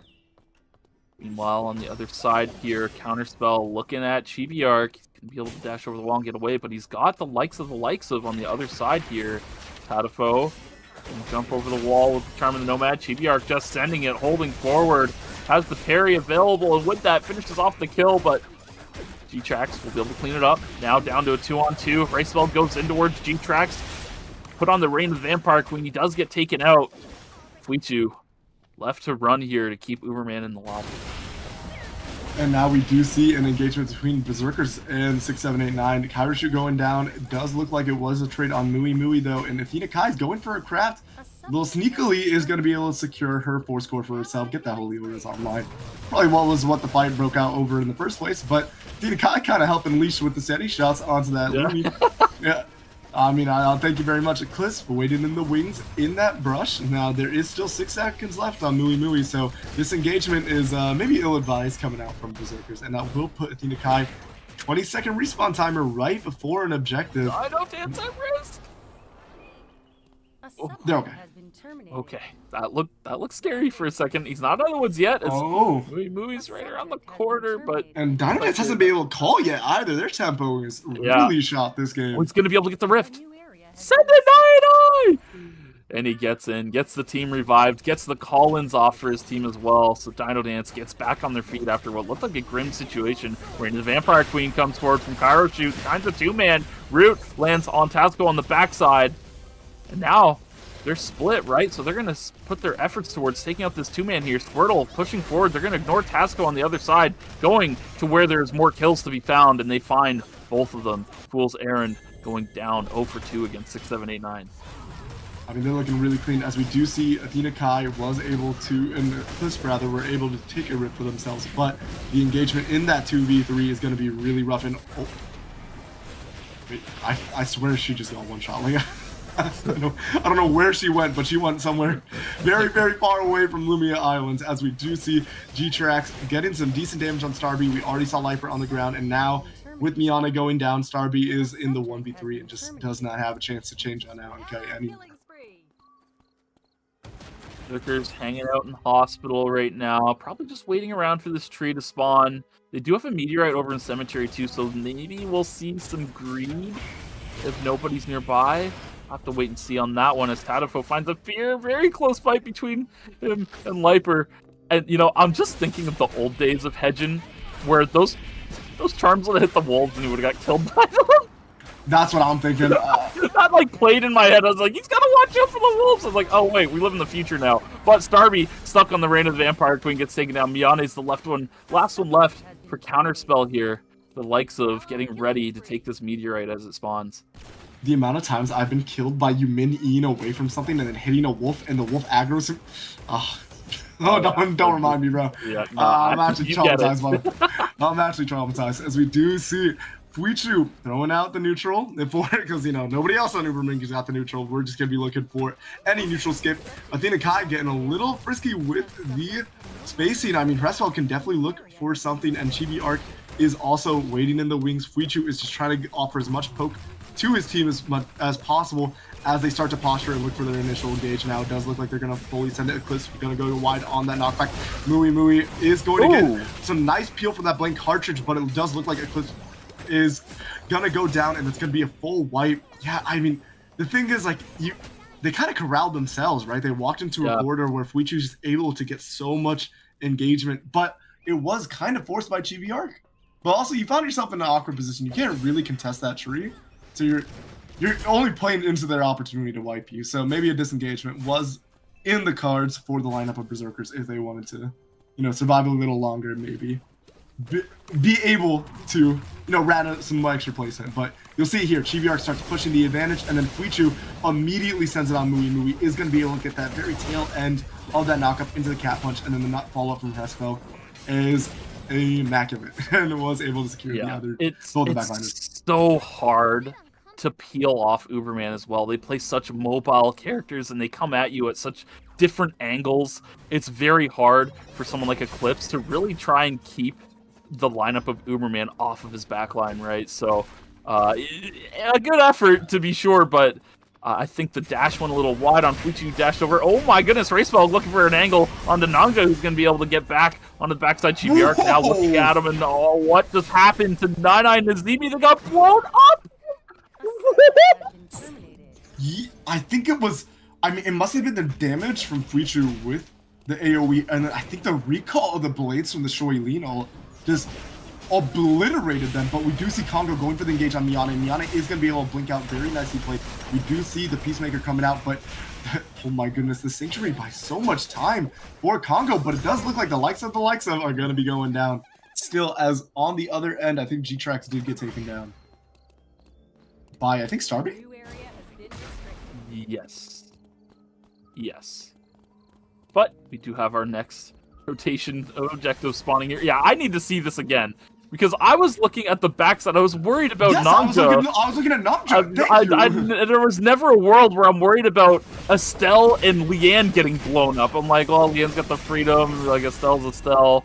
They just get knocked up and obliterated. Oh, it wasn't even the recall of the blades. Like, it was just Restwell. It was just Restwell. Fuichu wasn't even there. I didn't even realize Fuichu wasn't even able to make it in time. I mean, this guy's a Yango. Yango, bro. I mean, it is what it is, but look at this. Ew! I think the bouncy ball connected, like, on the fourth bounce as well. Okay. So there wasn't all him. That does do a lot of damage on the fourth bounce. And the too fast to hit, I think, hit from Chibi. Yeah. He dashed out and off. So there was a little bit of damage from everybody, but most of it coming out from Restfeld here. Very, very clean fight coming out. And this is interesting, and I think this variation, now they've done it I think once or twice before, but usually they play the Hyunwoo with this team composition, but because you're playing in ERCC, you might want to say the Hyunwoo for another comp, you know, cooked up, right? So I think they're playing the Shoilin specifically to preserve the Chibi Arc Hyunwoo for maybe a game 5-6 kind of comp. Yeah, they might want to play Glove Hyunwoo as well, right? Because traditionally they've played Amp Hyunwoo in this composition on Tonfa with, so you may want to have like a Lenny Hyunwoo or like some sort of support Hyunwoo. There's options. They're not really, I mean, they have a lot of options for the side of Boomerang. They can also play Arta Drop with Istvan and Alonso. That's something they've played in the past that they've had a lot of success on. So yeah, they have a lot of composition diversity, a lot more than you would think for their roster. I mean, you look at this roster like, oh, Fuichu, the IREM guy, the Hyunwoo guy, and the Yan guy, like, these guys can't play other characters. No, they can play other characters. They have enough of a roster to survive in ERCC format. If you look at ChibiArc's account, you know, there was if you look at one season's win rate, I don't know if it was on his main or, but you know, you'll see whoa, Bianca's items. Not that great. No. And really it does look like behind. Miyane just went down too, so they're gonna take another -200 as we look across the items. Kairos, I mean, double blood. Restwell sitting on that double blood with that Nova Shield and red shoes. Some teams are ramping up super hard, and it does look like A to Z Merchant is gonna start getting the double force core online with that animalistic and the solar system miniature. Probably gonna start, I assume, actually gonna be taking that VF for the. Oh, actually, okay. The first VF is gonna go over to the death, but I think the next VF they're saving up for is gonna go over to that Bloody Ninetales. I'm surprised they actually prioritize the death over the Bloody Ninetales, because as much as the Yumin armor pen is very nice, I think the ability for the Mai to have some damage semblance in the fight is very useful. It leaves a lot less for your super soldier to actually have to do, and also opens up kind of like an assassination prospect for Mai, right? You can actually just kill backliners without even having any assistance when you have that Bloody Ninetales. Yeah, I think I would have gone the Bloody, but I mean, we're on the cast. Oh my goodness! I mean, maybe that's why we itemized the death, because I mean, I got absolutely because it brings the death. Like it is what it is. We also see the third VF blood getting acquired by the lineup of Uberman, and that will be going over to that Chaser for Fuichu. Massive spike for that Irem. I mean, armor penetration on these mages is pretty good. Who would guess? Who would thought? Armor penetration percentage damage equals good. Oh my goodness, that's just 1 Q. Takes out a quarter of Fuichu's health from max range. Pretty hard to contest that, but they're looking for a fight. They do have Wick buff. ChibiArc on the White Lily on a flank angle. He's gonna find it, looking at NA Hell here. He's safe in the back. Yeah, the exclusive. It's quite good, but now they finally find their way onto him, and they take him down, and 2 go down now. Oh no! It all falls apart. Went for the air horn, and the parry came out from ChibiArc, and it was directed towards Bems, so the stun reflect ends up going on to the Yumin. You'll see it here. And you can't blame Failation for making this mistake, because it's just an autopilot Lenny habit, but you really can't be pressing the air horn in this kind of situation. You'll see it right here. Oh no! That's rough. Oh man, that's a hard pill to swallow. But great parry coming out from ChibiArc. Very well played, and I think that's a difference maker, honestly, because I think Bems would have been able to get concepts away. Yeah. Wow. Incredible stuff from the side of Uberman, the star of the show here. ChibiArc managing to make that play happen. Gonna get another call-in off here as well, so the strong just keep on getting stronger here as he finishes off with attack skill upgrade as well. But there are only 4 teams left. Counterspell's done a good job of scrounging up some items here. I mean, they've got Miyane on 4 items now, so getting to a point where they can at least do something here as the rest of the teams alive all look like absolute powerhouses. Yeah, and what I really like from 6, 7, 8, 9's itemization, if we can go over, is you see that like they immediately prioritize it before they even get the bloods onto Squirtle. They give it to the Bianca just for the ability to kind of make the fight very easy, right? With a lot of burst damage and the Burgundy, or not the Burgundy, but the Bikini rather, to engage. And then eventually they're winning the fights because Kairosh's so strong that Squirtle does get those VF items online and is able to be that late stage fight, right? Or late stage carry rather. Kairoshu can usually just insta kill a target now. And Squirtle, all Squirtle really needs to do is just play cleanup duty. Yeah, and they're going to look at an... Oh, okay, we're back. They're going to look at an engagement here. Vinny T is going to get chunked out hard here. Actually taken down at 6, 7, 8, 9. Plays together. And looks for the re-engagement. The root. Can it land on Tazco here? No, not able to land the Sanguine Javelin to proc the passive here.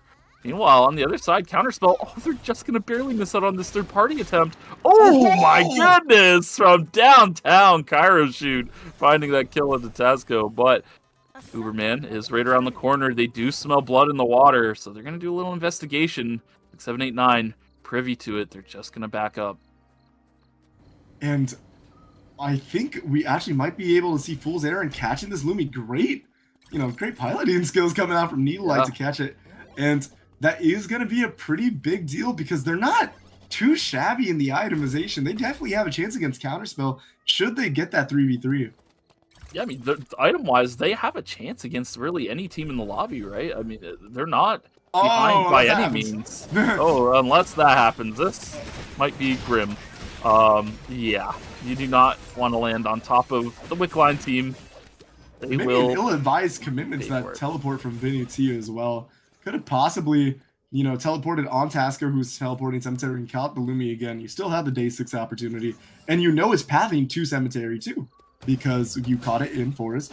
But now Tasco going to get caught out by that play with us, and the bunny morph to deny the White Lily. Lifer's going to be able to chase this out with that repulsor missile and finish up that kill on Tasco, and that will be Fool's Errand taking the 4th place. Not the worst placement, but you would like to see a little more kills if you're in that situation. Yeah, you've got 2 Bloods online, full transitions, and you're walking away with 7 points. You're kind of hoping for a little bit more, but still not a bad performance nonetheless. But Counterspell has been corralled in the corner. Racespell with full stacks. He's gonna send it, looking for the backline. He finds it on the Liper, and they do have displacement. They can lock down Liper inside this arena. Oh, nice pull from Yana to get at least 1. But yeah, I mean, it's a wallet check, honestly. It's just watch, right? Yeah, it's so difficult for Counterspell. They're down so many items.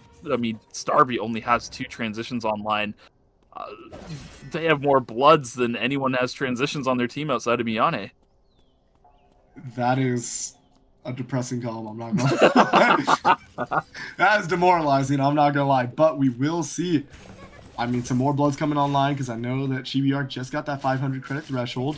Does look like attack skill calling for Fuichi to get that repulsor missiles upgraded. Is it the red shoes or is it the pixie boots? Red shoes. Yeah, it's gonna be red shoes. Yeah, I was wondering how much Chibi prioritizes the CDR on this crit build, he's but on. You got Cube Watch, right? Cube Watch, yeah, he doesn't really need any CDR once you get Cube Watch online. Very interesting too. Cube Watch is an item you don't see all too often. The passive is phenomenal, but the stats on it aren't so phenomenal. It really lacks attack power, which is part of the big crit equation, right? Attack power, high AP plus high crit equals big damage, so having a low attack power slot isn't great for the crit, but the passive is very nice as a standalone, and I think that's all he really values on that slot, is that time edge. And I mean, this is a matchup of champions, right? We got 6, 7, 8, 9 versus Uberman or maybe future champs. I don't want to use it for 6, 7, 8, 9. Hey. But we're gonna see a very, very high level 3v3 as we do see Kairoshu immediately going for that disengage or de-engage rather, but Hresfeld with a swift Tomahawk roundhouse kick is gonna immediately cancel out on that and give the disengage space for Fuichu, but a nice taunt landing on Hresfeld, and Squirtle is trying to make sure that Chibi has no in opportunity on him, but very caught out right now, is gonna be able to use that gunbolt, but it does give the stun parry over to Chibi, but kiting out on Hresfeld. Now it is a 2v2 for Squirtle. Squirtle is gonna have to do some absolute magic against Fuichu and Chibi to be able to win out on this, and with the smoke screen blind, I just don't think it's in the tank. So well played by the lineup of Uruman, but this is to be expected from this lineup. Such a great disengage, I don't know, counter engage, I guess, tool, right? You immediately shut out the Bianca engage, and then it's just so disjointed afterwards for 6, 7, 8, 9. They don't really have that full send potential. And who does have the full send potential is going to be that lineup of the Shuilin, the Yan, and the Irem with all their cooldowns available to them. Yeah, I mean, denying the Reign of the Vampire Queen is always going to give you that huge window. It is an ultimate level cooldown. Even in the late game, it's still quite a large window to wait out, to try and sit outside the Chronosphere and wait around for. So you have a choice. You either wait for it or you try to send it. And if you wait for it, then your engage that you do get is going to be very forced. So they found an opportunity they could try and look for, tried to send it. But yeah, that cooldown window is just still too impactful. Yeah, it's super, super, super sick game coming out from Uberman, and they kind of needed it because They kind of had a sleeper first game. Now, Yeah. obviously, it's only game 2, so you know you have a lot of games to play with, but being on the back foot is just never good for, I mean, your mentality going into the next games, right? Because we talk, or maybe I yap about it more than you do, but like the responsibility of like catching up is just a lot of pressure to put on a team, and you're more prone to errors the more you have to make things happen. So having a pop off game like that, giving yourself a safety net of points to play with, so you know you don't have to play super high tempo. As we do have the replay though, and we're gonna see Frethko basically wins. I don't want to say solo wins the fight, but this is the fight-winning play, right? Is just that immediate shutdown of that Cairo shoot engage. Yeah, as soon as this engage gets shut down, Cairo Shoot's put on, I want to say this cooldown with his itemization is probably around 35 seconds, which is a very long time at this stage of the game. That's going to be super impactful, right? But for the side of 6789, they find a bit of an angle. They like it. It looks pretty decent. But, you know, Cairo Shoot is just not able to be a very large factor without Reign of the Vampire Queen. And it's just a really hard fight to take for them at that point without that cooldown. Yeah. Once Bianca is down that Reign of the Vampire Queen, she offers a little bit of damage with the circulation and the Sanguine Javelin, but really it's almost a 2.5 V3. Yeah. If you're able to mitigate that Reign of the Vampire Queen, because so much of the character's power is just in that ultimate cooldown, and so it just means that it's really hard for Cairo Shoot to have any impact on the fight. But Uberman definitely had an impact on the scoreboard. Do you want to take it away from me, Meek? Yeah, the scores are in fact ready, so we'll take a look here and dive right into these. Uberman going to be at the first place after that huge game they just had. 6789 bringing up second here with 36.5 points. Dino Dance falling down to third after their lackluster performance in the second game, having 30 points. Fourth is Menhara Bems with 22.5, and fifth will be Counterspell with 21 points. Berserkers in sixth with 17.5 points. The likes of also at 17.5 points, but bringing up seventh place. And Fool's Errand in eighth with 10.5 points. But everyone at home, we will be going on a 5-minute break, so we will see you after that. Yeah.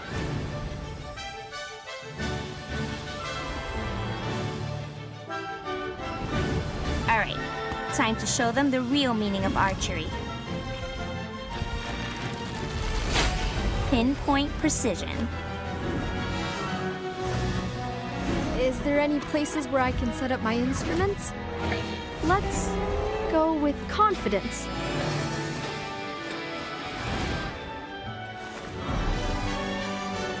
Heh, not a surprising result. It was all tactics. I can feel the power of music. The truth will be revealed. I never let my guard down. My concert will never end. Leave your body to the music. Now to the main stage.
Knock, knock. Your personal hell has arrived. Chaos, destruction, and... what was it again? Only two choices here. Die or kill. You better watch your step. As you can see, we have a lot of eyes watching you.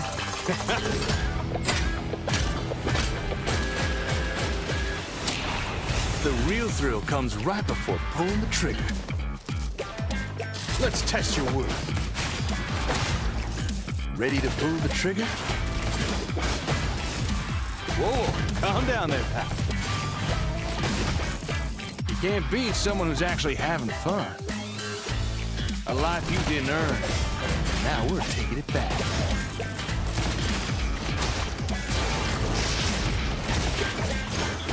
Nothing more beautiful than a muzzle flash. Knowing this time either, huh? Shame. Yeah, the next wielder should be that one right there.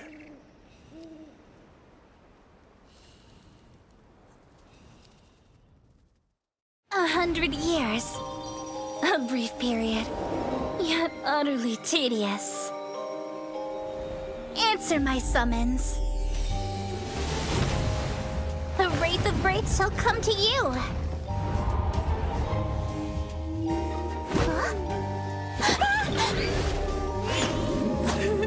My loyal subject. After an eternity, I have finally descended upon this realm. Yes, my kin. It has been far too long. You are a commendable member of my kin. Hand over that soul of yours. I bestow upon you eternal rest. Well. Now, let us enjoy our victory.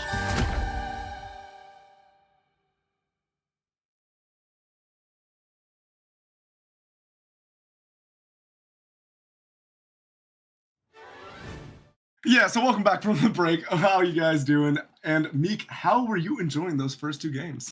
I thoroughly enjoyed those first two games. They were quite dominant performance from very dominant teams. So we will see how things go forward in this series as we are getting into our third round immediately here. Bans already coming out across the board for some of our teams here. 6, 7, 8, 9 Berserkers, the likes of, and Fool's Errand will all have 3 bans apiece on the board. Yeah, and I mean, this is kind of rare, I want to say, but we're not actually seeing more than, I mean, usually it's more than half the lobby has a whole comp banned out at this point in the ERCC lobby, but only half the lobby played the same comp. Oh, there's a lot of factors too, right? I mean, Uberman had a sour first game. They wanted to rack up a big point game to kind of make things a little bit more comfortable for themselves for their future lobbies here. Other teams perhaps feeling that a different composition would work out better for them rather than what they played in the first lobby to kind of adjust to what people are playing. So yeah, multiple switch-ups coming through across the board. Looks like Counterspell is going to go back towards this composition they were running in the first lobby, now that a couple things have been banned that they may or may not have preferred playing against. Yeah, and so Minhera, Bems, I feel like Bems as Theodore is, outside of the Rio, probably the character they're best known for, so good to see that. And Dino Dance, if you were paying attention to the Lumia Rivals Cup, this is actually what Fearless was debuting, is this Kraver Sylvia Fiora combo. I think it's pretty. I saw this, yeah. It's pretty good. It's pretty good, and I think one of the things it really offers is kind of in the similar vein to the Bianca Fiora style, is you have instant give on one target, and you can also set up the Fiora to take a 1v1, right? Because the Sylvia and Kraver can kind of just lock down somebody so that the Fiora can take her, her duel with somebody else, and I think that's really good. And then there's some decent neutral from the Kraver and the Sylvia. It's not just full send as the Fuichu corner can. That's why that's as iconic as it gets. But Lumi, what do you have for us? What does Lumi have for us?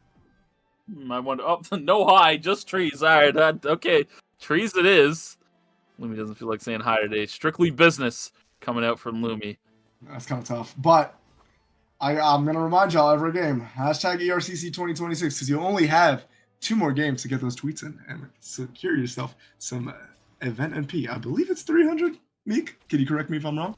It is, in fact, 300 event NP, and you could take it home. I mean, you know, we did have a tweet from Dylan that I think didn't get broadcasted, but there was a tweet. Oh, it did get shown. I'm sorry. I got corrected. I'm wrong. Production's right. My bad. Yeah, we did have a tweet from Dylan, so he will win 300 event NP. You want to be like Dylan, winning free event NP? Tweet out hashtag ERCC 2026, and you too could make free green NP. Always W comps from production. I think I don't know how many people caught it in Twitch chat, but it was so funny being like the third man in that situation where you were just talking to yourself about your own joke. I mean, you know,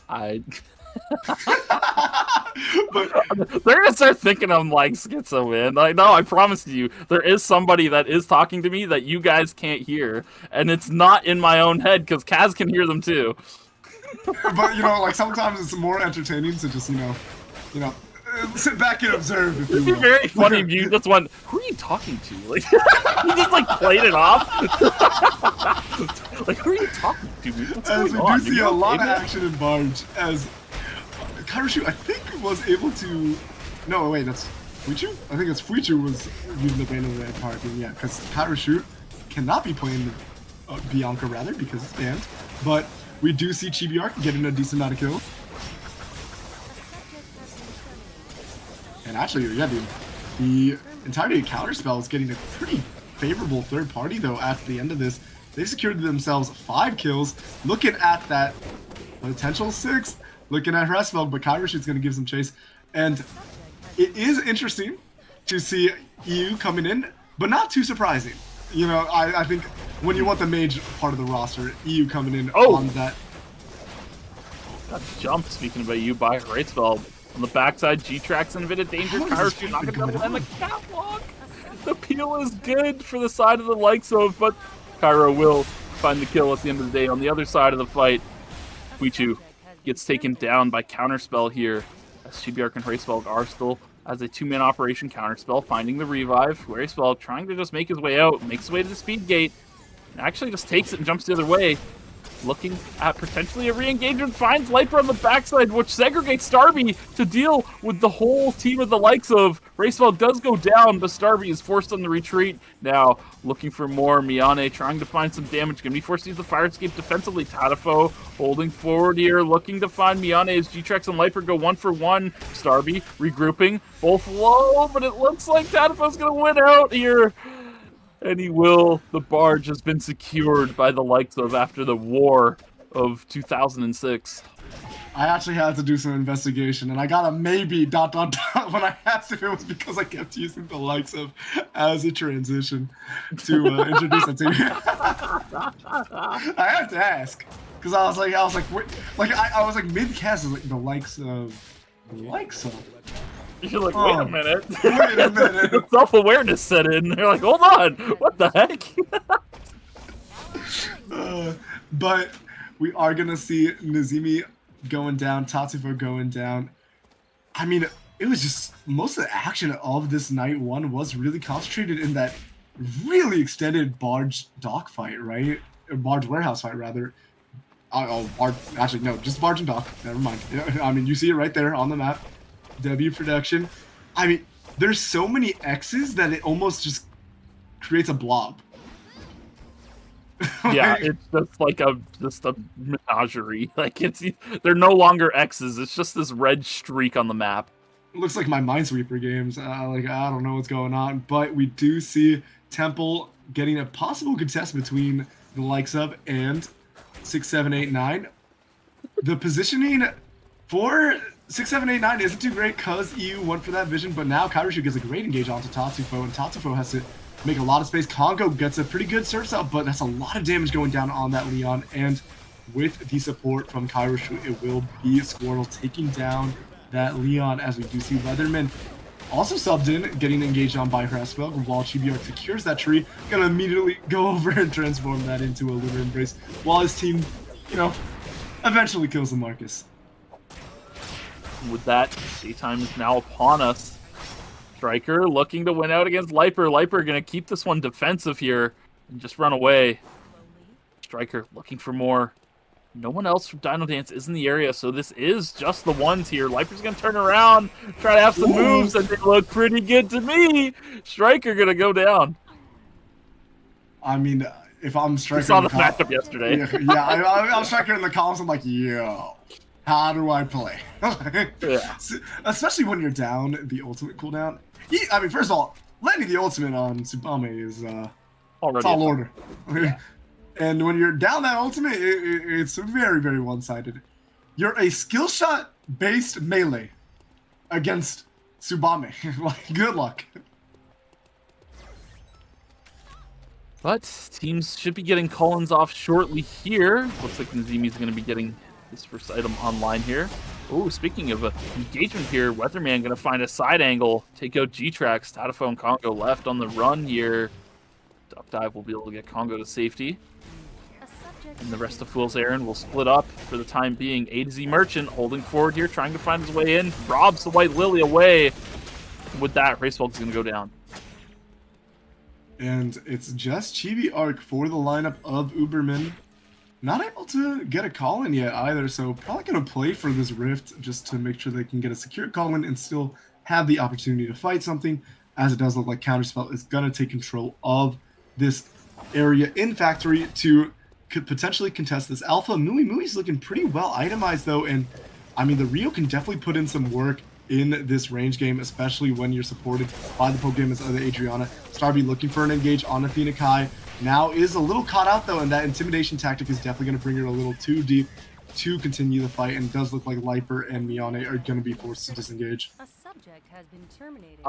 I think I saw like Mui each shift forward, then soar back. I don't know. Something looked weird there, but they will be able to secure the alpha nonetheless.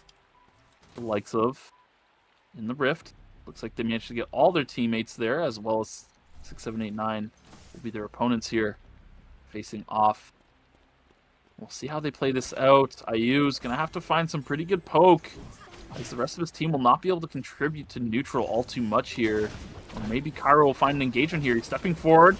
Can he find the taunt on the G-Trax? He does. Molotovs and oil slicks coming through into the corridor, which forces the likes of on the backside. Squirtle blinks forward, trying to find Tadafo, but not able to find the kill. They do manage to kill Congo, but with that, IU is quite healthy and able to finish off Tadafo to win the Rift. Meanwhile, on the other side, Nine Cash, Nazimi, and Striker are all on the run as they are losing against Minhara Bems here. Save me from NA Hell is relatively safe on the backside here. A to Z Merchant looking for an engagement point onto Nazimi here as he tries to get towards the backside towards NA Hell. He finds the kill off the knockup with the showdown. Now Fail Asian trying to chase out Nazimi, but Nazimi has created enough distance. Nine Cash is here, knocks him up out of the point as well. Who is this guy, Cass? Who is he? Oh my goodness. I mean, it's kind of a hero play from Nazimi, but on the back end, Striker and Nine buy so much time that Nazimi's able to find that in the first place. So really well played by Dino Dance in what looked like a pretty doomed fight. Yeah, I mean, you look at how the fight started off, the health bars, they were down probably collective amongst their team, what, 1,200 health? That is not a small amount in the slightest, and they managed to win out, but enough about that as 6, 7, 8, 9 is looking for more here, trying to take out Vinny T and Squirtle. He doesn't find it, almost takes out Weatherman, the team able to finish that off and go 1 for 1. Fool's Errand still poking around here as the tree does get spawned. They're going to finish off the corpse, trying to pick up Squirtle here. Oil 6 with Molotovs coming down from IU to try and zone, but Fool's Errand does have a slight health advantage here. Cairo resting up. He's going to be able to get a good amount of health back. Looking for a catwalk. Goes wide. Tazco kiting this out pretty well as Vinny T is pretty much full health. They should be able to kill Cairo here and secure themselves the tree. Fool's Errand winning out against 6, 7, 8, 9. Nice little juke coming out from Tazco to dodge out on that catwalk. And at that point, there's so much committed from Cairo. There's no real way out, right? You kind of just have to duel it out. But the problem is EU isn't really offering the consistent DPS that can really threaten both of Vinny T and Tasco. So with that Tsubame just focus firing that Mai the whole time, it's just going to be parachute going down and maybe an ill-advised overgress. You know, they're going to take a -200 for that, but not the worst thing. G-Trax hiding Eclipse out here. Eclipse doesn't have an angle in. Forced to dash away. G-Trax should be okay here. Spirit Arrow does connect, finds a two-man. Mooey's going to get hit by the Surf's Up as a result of the slow. Great combination between the two of them here, between G-Trax and... Oh, hold on. Potentially, Fuichu might get picked up here. Does manage to get the circulation over the wall. Dodges out on the Theodore Q here. Oh, the ballistic advantage not going to be able to find Fuichu either. So with that, Uberman is going to get out with all their members alive without incurring some sort of revive cost. And it's going to be pretty big for the likes of Dino Dance to be able to secure a Lumi for themselves, because I think they did just go down Striker, so kind of making up for that credit deficit. Yeah, now this Omega will be spawning momentarily. 6, 7, 8, 9 in the area for it. Should be able to pick it up, no problem here. GBR finishes up Lumi. The rest of Uberman grouping up in Forest. This box spawning soon as Dino Dance comes in from the bottom side. The likes of is in the area, just scouting it out. They know other people are nearby. Tadafos just gonna hang out around it, poke around. GBR gonna send it on the box.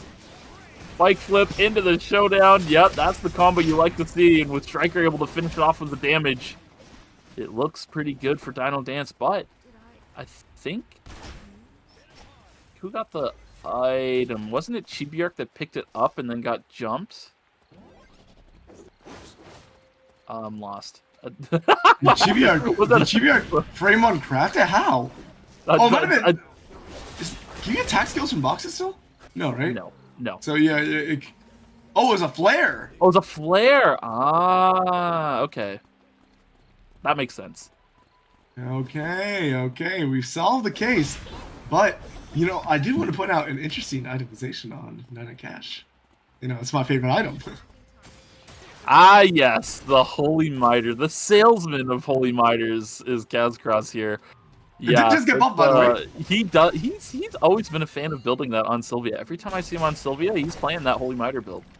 Yeah, I think it's not bad on Sylvia in this kind of composition, right? It still gives you some amp, so not the worst idea, as Eclipse is getting a great engage on Tatufo, and Tatufo's taking a lot of damage. Girl in the Bubble is forced out. G-Trax already down. Congo is probably not long for this world either, and it will be a full wipe on the run back, I believe, because I think last time the likes of were able to get the better of the Berserkers. So nice little revenge, but you hate to see yourself go an 8th on a run back, as we do see the Chinese Opera Mask probably going over to Fuichu. I'd have to hazard, I would guess. imagine, yeah. That makes the most sense. And now, Fail Asian, pretty well itemized. A to Z Merchant actually taking the brunt of... Oh, I guess now getting some items. I was going to say that Alex is actually the least itemized on the team. Which I think is how it should be. Alex can function really well without a lot of heavy investment in itemization. As long as you get that Helix online and have a decent amount of cooldown reduction, he can function pretty decently. But, I mean, as we say that, the items are now back tied up once again. So, you know, they're keeping their... Just a lot of eggs in the Ben's basket then, I think. As it should be, right? I mean, this is one of his premier picks. It's definitely the carry in this composition. So, yeah, no surprise to see him getting more of the itemization than anyone else on the team.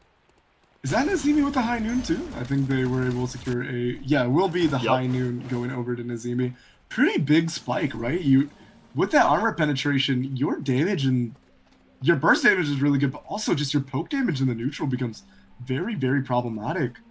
I think... Sometimes, for a lot of these mage characters, right, I feel like that 15% armor penetration you get from Dragon Scale, or, you know, the 10% you get from your blood weapon, is really that critical mass where you become a much bigger threat to tanks as well. Indeed, but Fool's Aaron posturing with Dino Dance right now, as we were just speaking about them.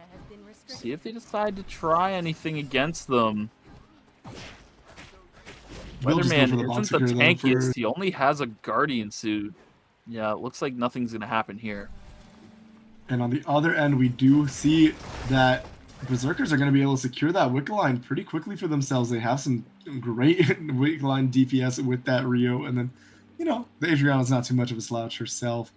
Where does that blood end up going to is the big question. It's going to go over to that Chaser for Athena Kai. She is going to be raining a lot of damage in the neutral now.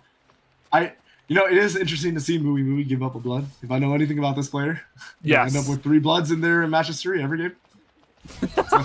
Yeah, they're a frequenter of slamming the items, as we call it. Yeah, but in competitive play, you gotta curb that ego to the side and play with your team. But Starby finding a really strong engagement here. Freeze connected onto Racebulk. The rest of Uberman not able to contribute to the fight as Starby just rains down free stacks on everybody. Fuichu gonna be able to get out with the jump pad as Chibiar Oh, sending the revive rather aggressively here.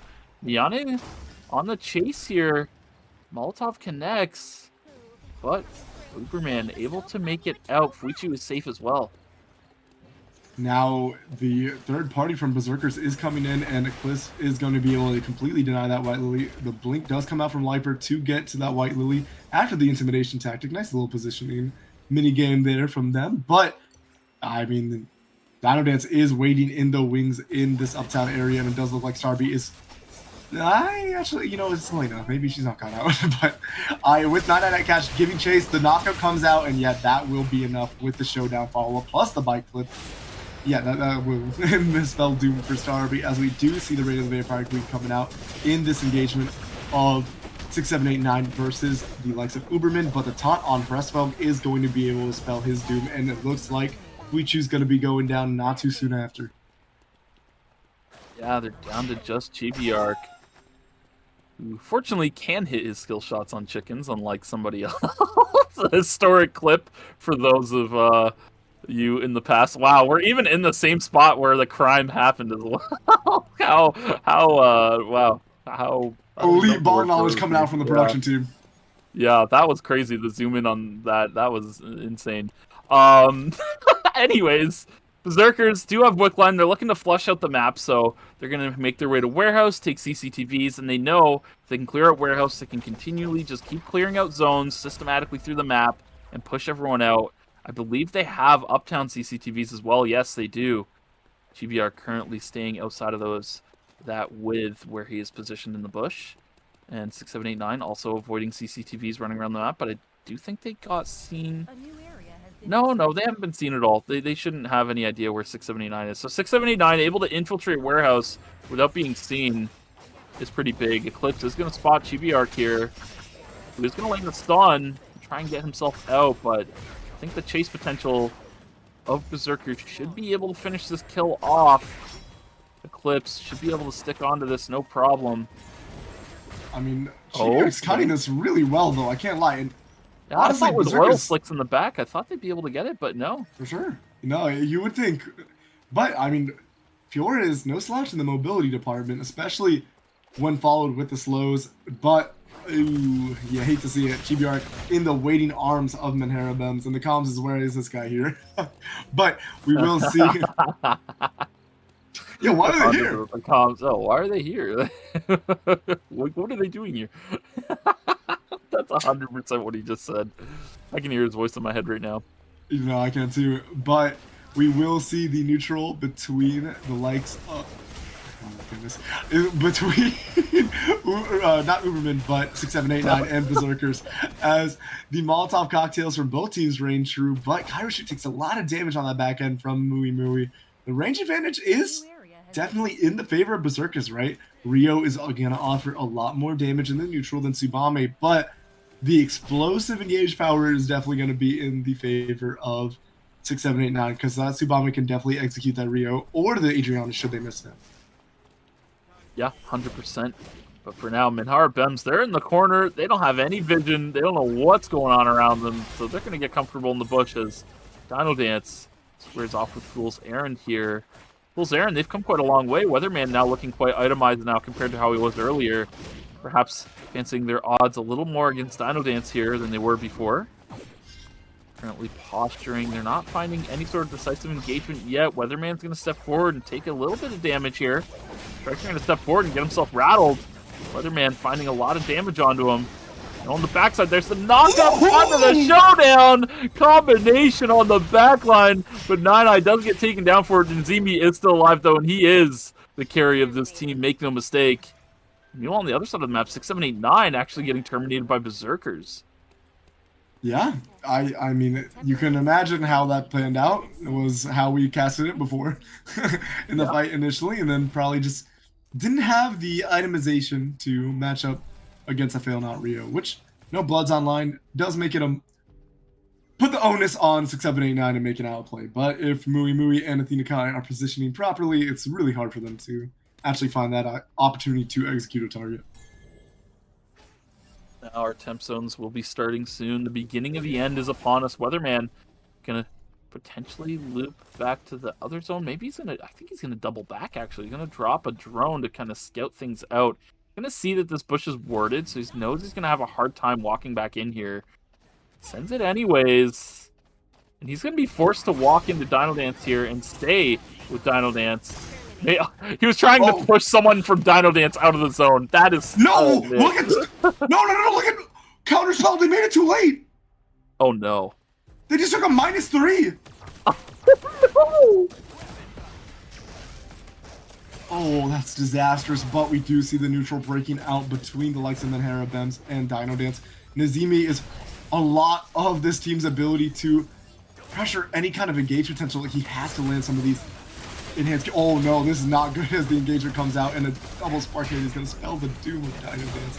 I don't think Nzimi has the gas in the tank to be able to do much at all. Striker's going to look for a play onto Bems, but just Bems has so much sustain and so much sustained damage as it's a clean sweep going over to like some Menhera Bems. But Nzimi's not going to go down without a fight. Does try to go for that showdown engage, but A to Z Merchant is there with the backup. Oh, poor counters. That breaks my heart. Unfortunate for counters. Oh no, it's so sad. Look at the yeah, you can tell exactly how they went down. Oh man, that's tough. But Berserkers versus Menhera Bems. And the People Barrage going to come out immediately here. Look at the backside though. Eclipse has an angle. It takes out the save me from NA Hell. Gets taken out for free. The fight is done. Yeah. This is just GG. There's no more damage. They lost their damage, their primary damage threat. I mean, wow. Wow, good find by Eclipse. And if Eclipse signs an angle, Athena Kai can follow up from anywhere. That's the beauty of Adriana. She's able to contribute to anything, anywhere in a fight. Molotov Oil Slick can hit you. I don't want to say globally, but it's like the next step down from it. Yeah, it's such a prominent range threat. And yeah, I mean, she just enables really hyper-aggressive plays, and she can support it. Yeah, really well done by Berserkers there to clean up that round 3. A much-needed win for them as well. They need as many points as they can get, especially in this third game. Right around this point is where things become pivotal and where teams can start to pull ahead in leads, where it starts to become insurmountable to catch up. So definitely a big game for them. Absolutely. And I mean, it was a decent, a great amount of points they racked up for themselves. So definitely could change up the standings, but this replay is going to be quick whenever we see it, because it's basically as soon as Bems goes down, there's no play. There's no opportunity. I don't, A to Z Merchant and Fail Asian could be, like the greatest players on earth in like ×2. And you're still not really making that fight come out on top. There's just not the tools available to these characters, especially in the situation they were in, to make any outplay happen. Yeah, I mean, as we said earlier, all the eggs are in the Bems basket, right? So the Molotov connects while Bems... Wow, so Bems is actually animation locked on top of a Molotov oil slick, and then gets Eclipse to just lock him down on top of it as well. So just maximum damage on the start of it. And yeah, by this point, it's fruitless, right? I mean, even still, Berserk is, look, animation locked from the ult and gets locked down on top with the intimidation tactic into the wall as well. Like, there was just absolutely no hope. And, you know, these two try their best on the backside, but the bat skill's good. The double knockup from Eclipse as well. The backliners are still perfectly safe. It's just fruitless by then. Mui as well, just pretty much full health, able to just go in short bow and let it rip. I mean, yeah, once Save Me from NA Hell goes down, there is just absolutely no hope left. Yeah, it's so hard to make any kind of outplay happen there. You don't really.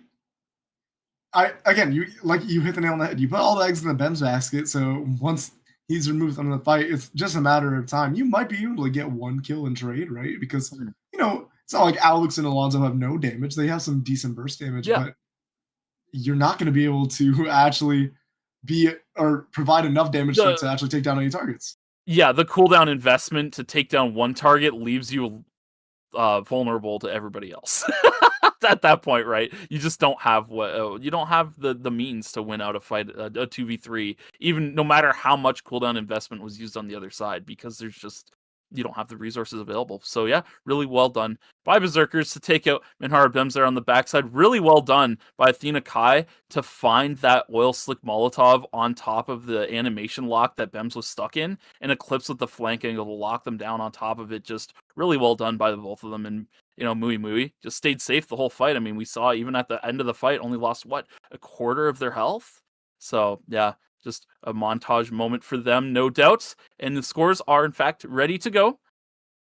And we'll take a look here. As you remember, Counterspell did hold a -3, and that has been accounted for in these scores. But 6, 7, 8, 9 on top here with 50 points. Uberman in second with 47 points. Dino Dance bringing up third with 44. And Berserkers in fourth with 41 points. From there is Minhara Bems in fifth with 38.5. And then we have a pretty fair drop-off in points as Counterspell 10 points behind them in sixth place at 28.5. The likes of in seventh with 22.5 points. Fool's Errand in eighth place with 17.5 points. Once you get to this point, it's really, if you're in these point deficits, you got to play for the pop-off wins. You can't really play it safe anymore. You kind of got to take those risks that get you those pop-off games you need. And honestly, even if you're in fifth and fourth, you kind of want a game that gives you that safety net. You know, you really don't want to have an opportunity for a team to snipe you should you have a bad game. Counterspell. Looks like they're going to go back to the Cicella, Emma. What was the third? It was Heart, correct? Yes, it was Heart. They're going to go back to this composition here, which I believe leaves their final two games with what would be the Priya, Eva, Kaya, I think it'll be.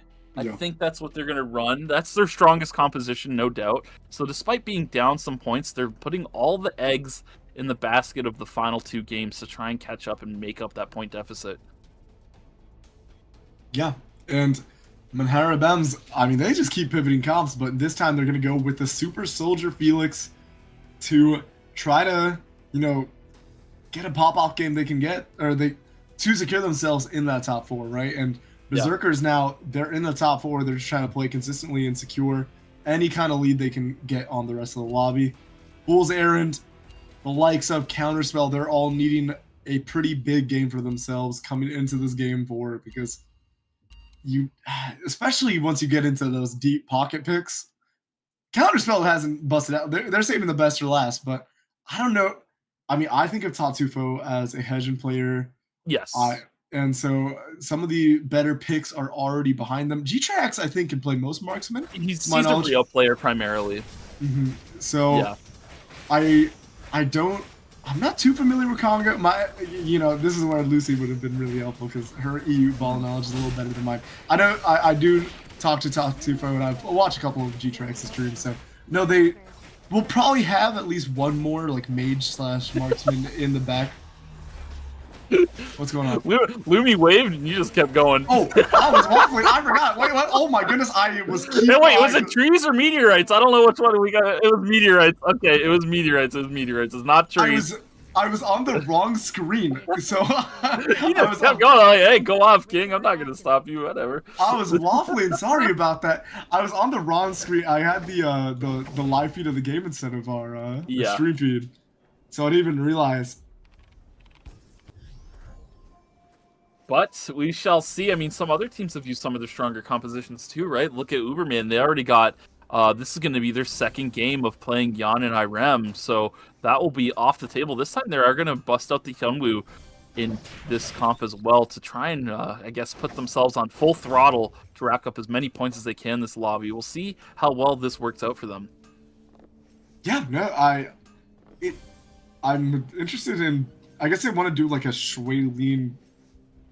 I am interested why they decided to switch off the Shui Lin this game and not preserve 2 games. Because you had a great shout on the Glove Hyunwoo, because then they can go for like a Lenny Hyunwoo Hisui kind of comp, but now they can only play that for 1 game, and I'm curious what they're using the Shui Lin for otherwise, but we do see the engagement coming out from the likes of Menhera Bems. But this kind of composition in the early game is very good at the stat check, because you just don't have the damage to chew through the sustain coming out from the Johan, and then just the raw tank stats of the Mai. Yeah, I mean, we saw Blaster in this composition yesterday as well, and they looked absolutely phenomenal on it. So we'll see if Minhara Bem can emulate that kind of success as kills are happening across the board here. Looks like Tadafo's going to go down to Dino Dance as well. So, yeah, multiple teams just kind of picking up stragglers around the map. Nakai going down towards Fool's Errand here, and a break is actually put onto the Berserkers here as this fight continues. Minhara Bems, I mean, they still do have Saving from Hell, but the health deficit looks quite large here. He's going to try and find his way to Tazco, does find the kill, and the healing from the healing play on top of Fail Asian here is keeping Saving from Hell quite healthy, and the Super Soldier looks to be prevailing here, not able to find that gap close. Going to blink forward. And with the Windscar knock-up in just a moment here, no, he's going to get pulled away as Eclipse comes into the third party. A good exclusive nonetheless. Mui here as well. They're playing this so clean, by the way. But finally, the Super Soldier's been taken down by the third party of Berserkers. That, honestly, though, that the exclusive, rather, was so clutch and gave, I mean, a lot of extra outplay potential to the likes of Ben's Rinendeo, Save Me from NA Hell. I think it's Sue now. Koiseo. You know, man of many faces. Avancio. You know they. You know, he goes like by Sue now on Twitch. Yeah, Sue. Yeah, Sue. Yeah, but this is a man of many identities. Didn't he go by Effie before as well? Yeah, there's. I'm pretty sure. Yeah, it was like FE like I3 or something like that. Yes. EVI3. Yeah. Very many identities, but in this lobby, he's got to like lock in on one name. I mean, everyone just goes with the first one in Bems, but like, yeah, Zimi though gonna hold a cat punch. And holding strong in the game world is Nine. She's not giving it up. Nobody's in there anymore, man. It's time to give it up. But does get taken down for that. Looking for the turn is Striker here, but it's not going to come to fruition here. They will be sent on a break by Uberman. But fortunately, they will have a good scout on the map here to maybe try and find a contestant on something. Perhaps Temple looks pretty wide open to me. Yeah, just like the bag with the Gucci strap, you know, you gotta let it grow at some point.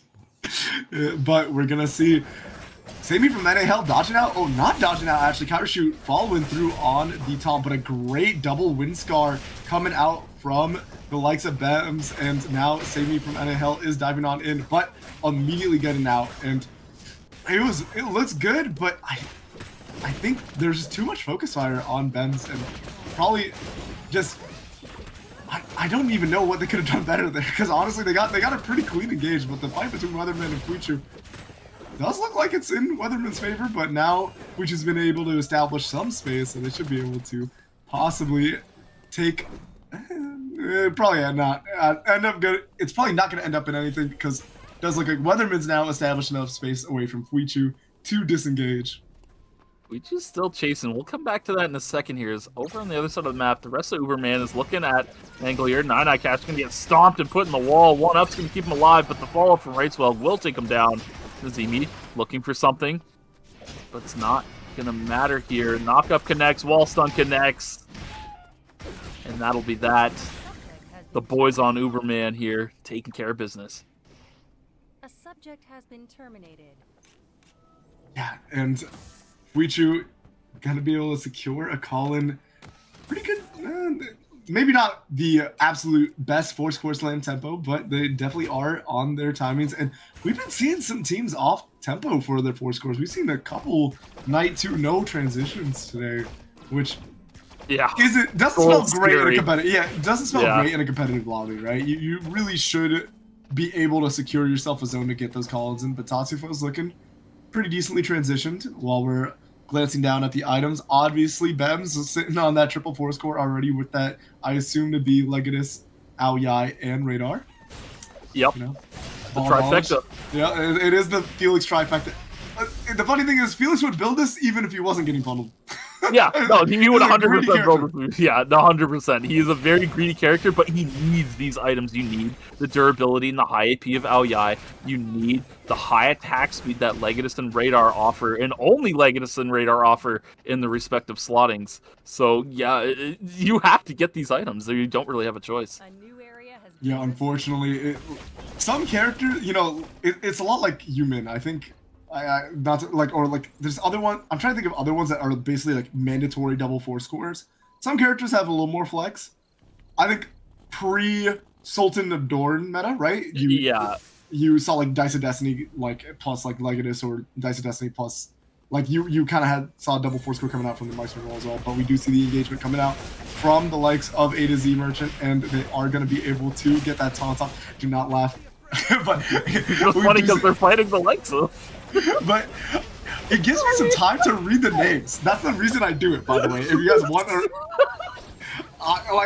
like production pointed out, but it's sometimes hard in the middle of a fight to realize what team or what like player is fighting. But we did see the likes of getting pretty clean sweep by the lineup of Menhera Bems, and on the other end, Counterspell is going to get the better of Dino Dance.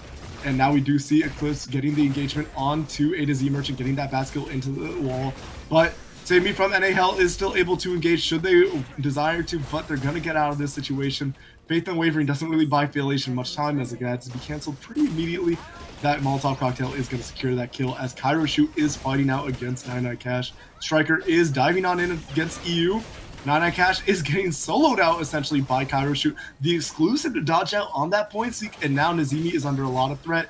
Squirtle is gonna try to chase this, but now Weatherman's in the wings as well, but does look like both Squirtle and Nazimi are gonna be able to walk away from it. Meanwhile, over in the barge, the likes of squaring off with Berserkers here, contesting over this box. Moody's gonna find some easy damage over the wall here, get a couple free pot shots off.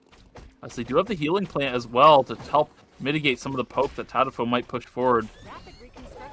Tadafo looking for a little more here. On the backside, Eclipse goes in towards G-Trax. He's going to find an isolated fight here. Kongo's going to regroup, though. Good basket lock them both into the wall. And on the backside, Mui pushing forward against Tadafo. Tadafo, can you find the kill? It's so close on the backside. Eclipse is going to go down, though.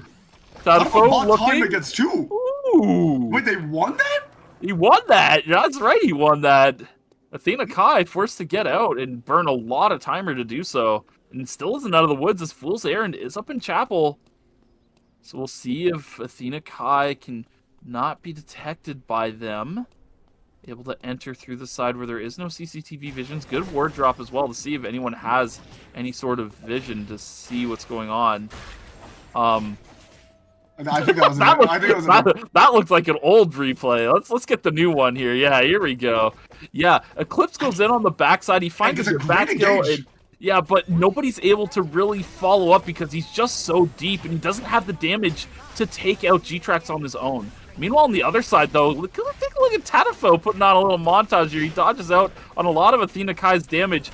Mui jumps forward knowing he's got a pretty good matchup here.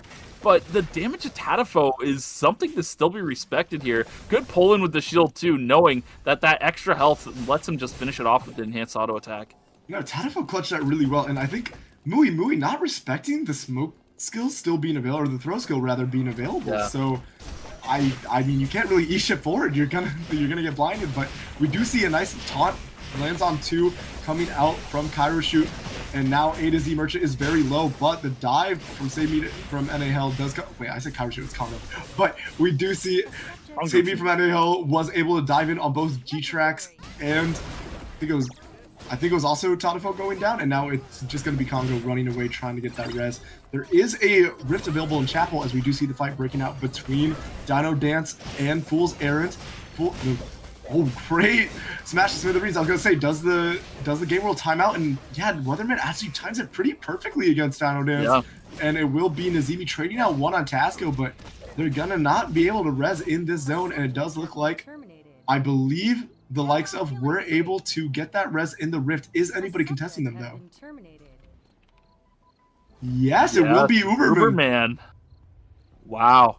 So this is gonna be a fight to the death between the likes of and Uberman. We'll see how the likes of try to approach this, as Uberman's going to try and look for some sort of angle. You can already see them kind of fanning out, looking to find a way in. Racefeld's going to stack up on these wards in the bush. He just takes control of the ward bush, takes all his stacks he can off the bush. He's saying, hey, don't finish that ward. I need more stacks. He's got full stacks now. We'll see how Racefeld tries to find an approach here. Blinks in towards G-Trax, finds the knock-up, and there it is, the assassination. It's so hard to stop when Jan gets all of his stacks for free like that. And with that, they're going to clean up the fight for the side of Uberman. The likes of will be eliminated here. And yeah, it's just so hard because you're so disciplined as a player to set up vision in spots that you want to see. And when you drop it, Racefeld's already there going, oh wow, a ward? That's 3 stacks of my passive. Awesome.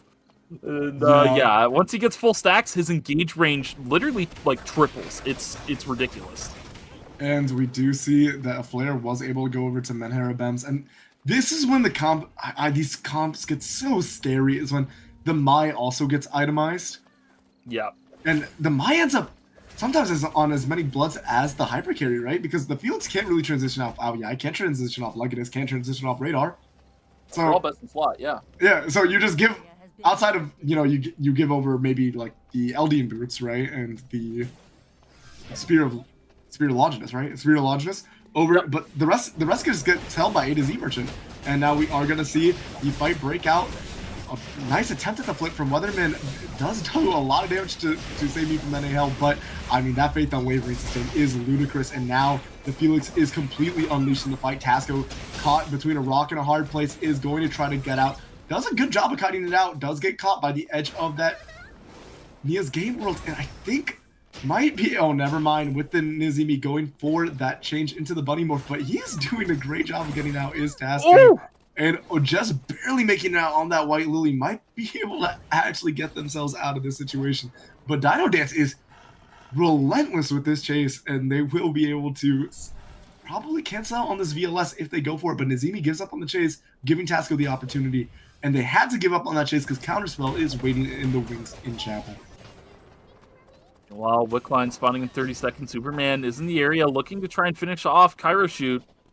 Attacks a little more at a 6, 7, 8, 9, but they do find the revive. On the other side of the jump pad is Racefeld waiting.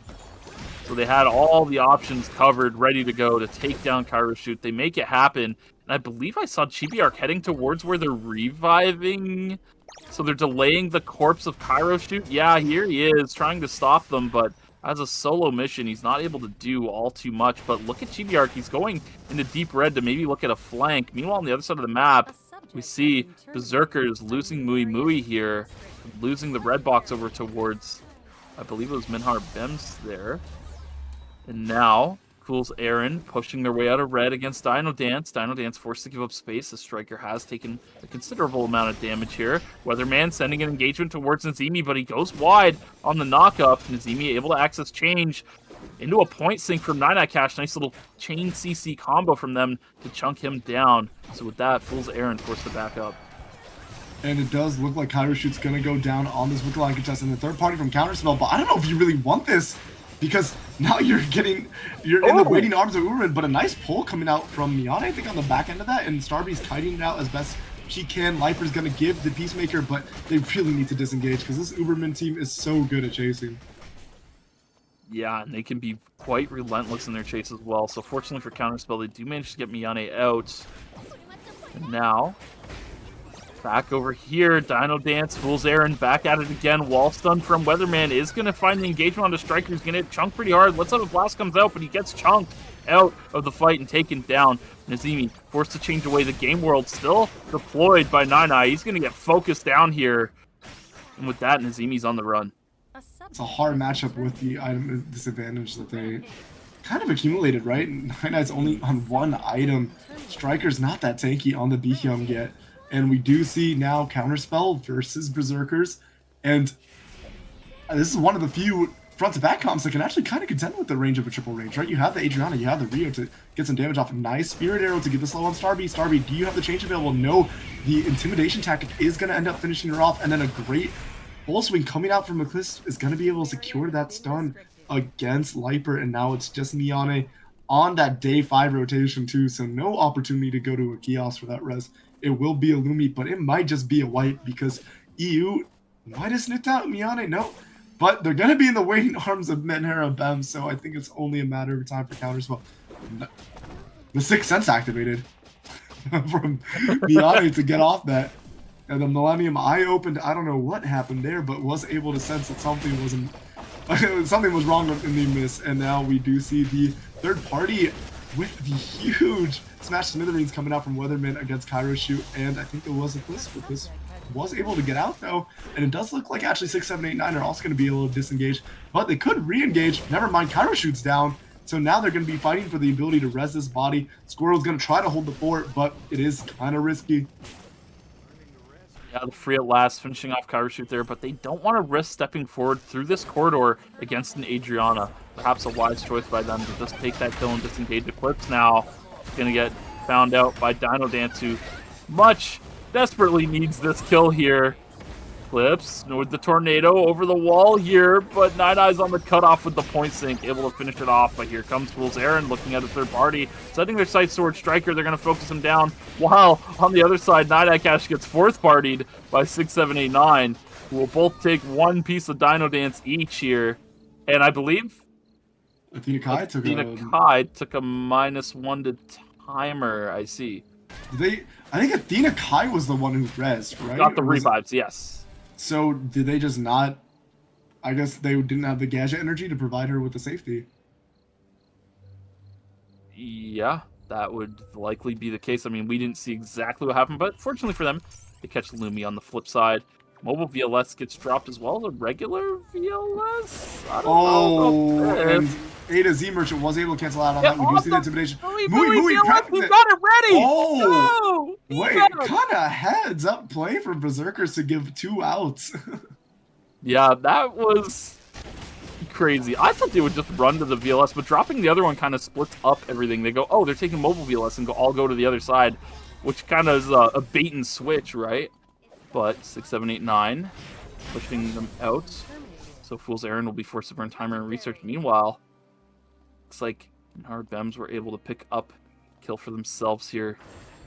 Now sitting in Uptown. Oh, here we are. Okay, Eclipse finding the knockup onto Hratespeld, running the ones on the backside. Meanwhile, Chibiark looking at Athena Kai finds a kill, and they blink over immediately to Mui Mui. Uberman is always so good about killing backlines, but the third party of Fool's Errand does leave them injured here as Berserkers get wiped. Wow, Fuichu just barely getting out. Now, where is that Lumi? Fuichu's going to try to catch it. Oh, it's being used by Dino Dance. So, well, hopefully this works out. Does he have a timer? I don't think he does for this. This is a little much. Yeah, it's going to be a little bit out of Fuichu's timer pay grade. So, I wonder what Chibiark's timer is at. Perhaps he can get the revive off. He's got 21 seconds. But it looks like there's only 15 more seconds until these zones close and Lumi despawn, so I think Uberman will be stuck as a 2-man.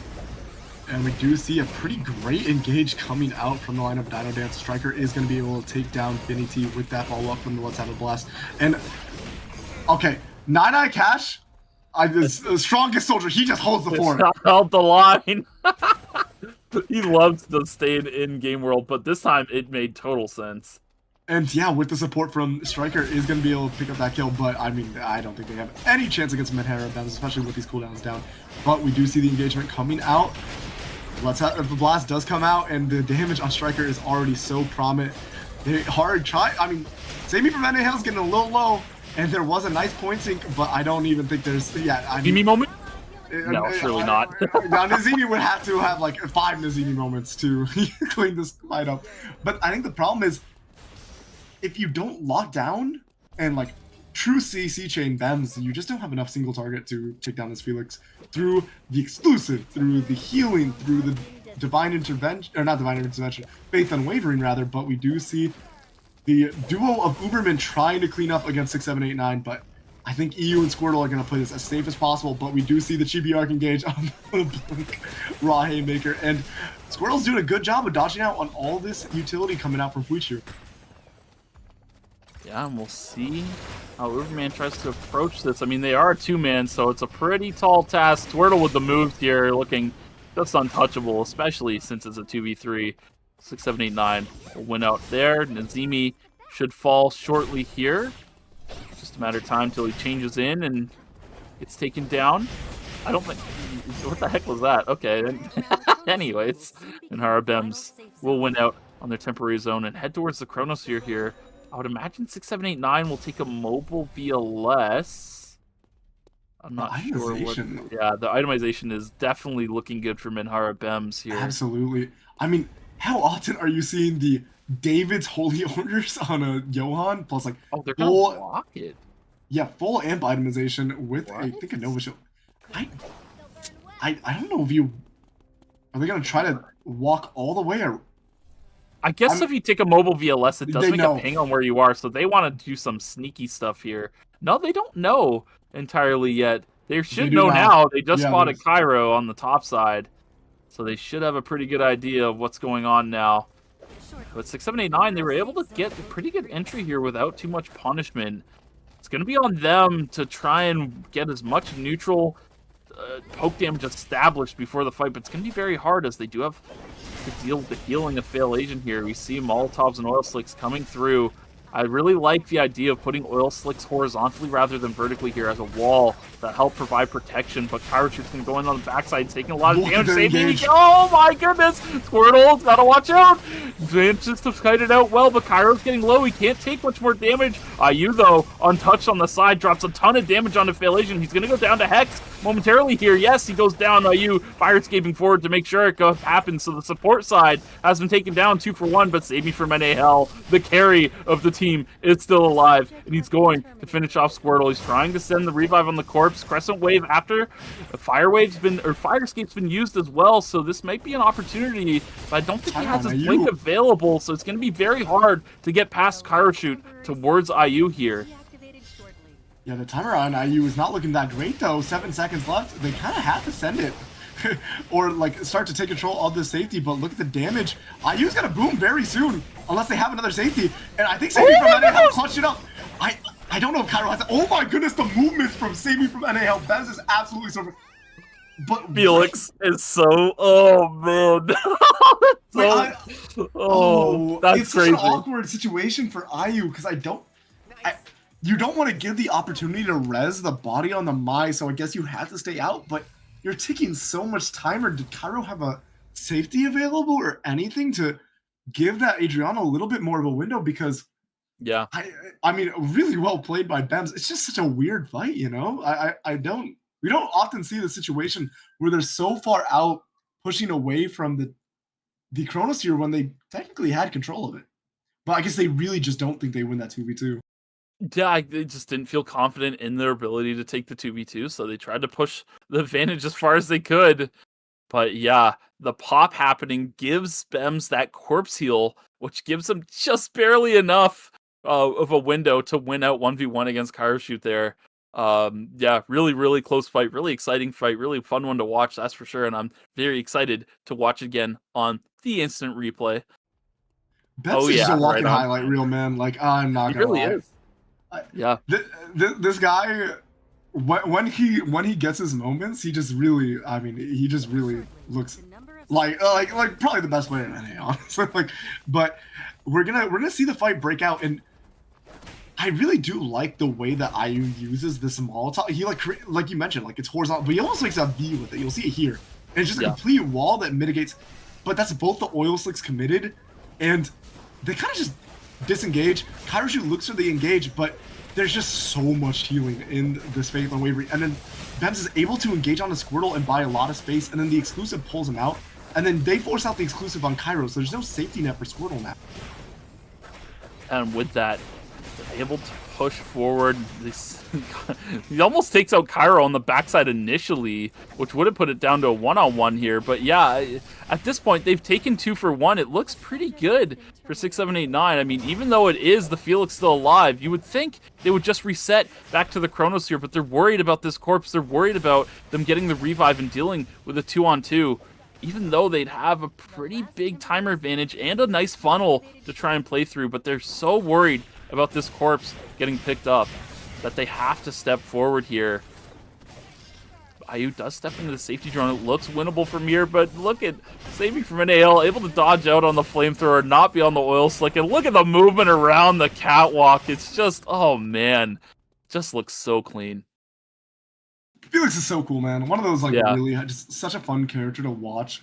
But this is such a weird thing to usually talk about, but I actually really appreciate the heads-up play from A to Z Merchant. I think sometimes when you're dead, you don't realize how proactive you can be, but by not blowing up and by positioning yourself in a way that they had to push the advantage, and then he picks the right time to blow up, to deny the heal and let Bems play that 2v1 out, but kind of forces them to take it without a reset. And that kind of heads-up play while you're dead is kind of what will separate your ability to win more games more consistently, because you have to find ways to impact either through comms or through your positioning when you're down, because you're not completely out of the fight. There's either a way to calm, oh, this healing plant's about to respawn or something like that, and being a proactive team member even when you're out of the fight, I think is a really important skill to have.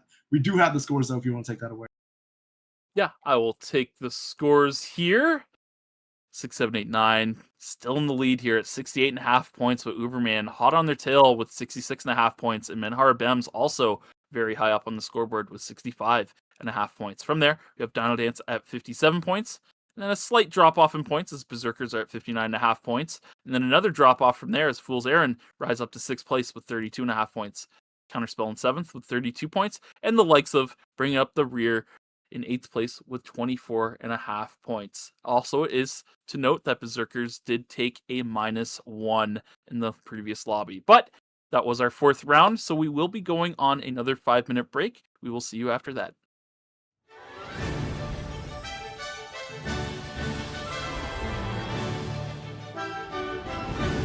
All right, time to show them the real meaning of archery.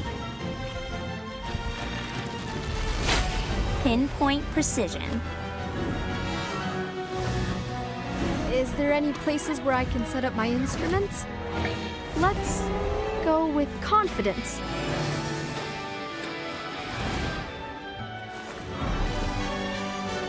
Heh, not a surprising result. It was all tactics. I can feel the power of music. The truth will be revealed. I never let my guard down. My concert will never end. Leave your body to the music.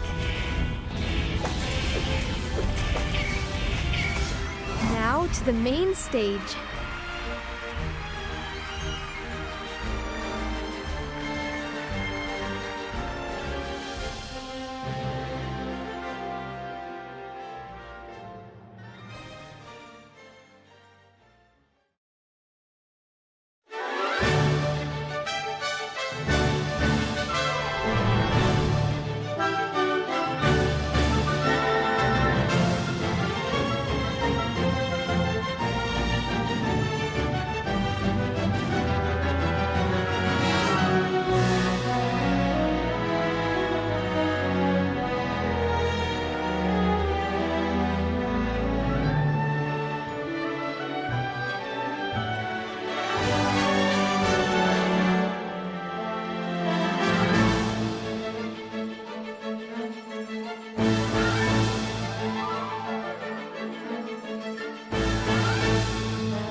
Knock, knock. Your personal hell has arrived. Chaos, destruction, and, what was it again? Only two choices here. Die or kill. You better watch your step. As you can see, we have a lot of eyes watching you.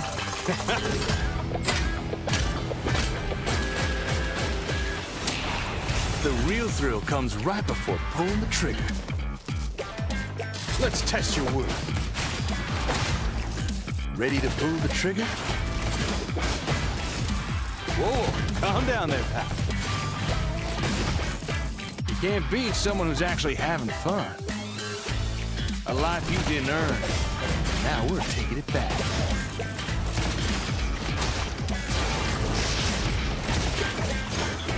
Nothing more beautiful than a muzzle flash.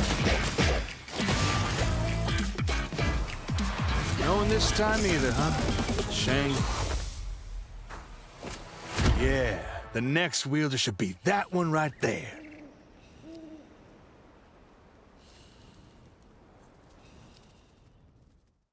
A 100 years.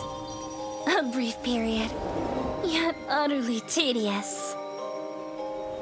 Answer my summons. The Wraith of Wraiths shall come to you.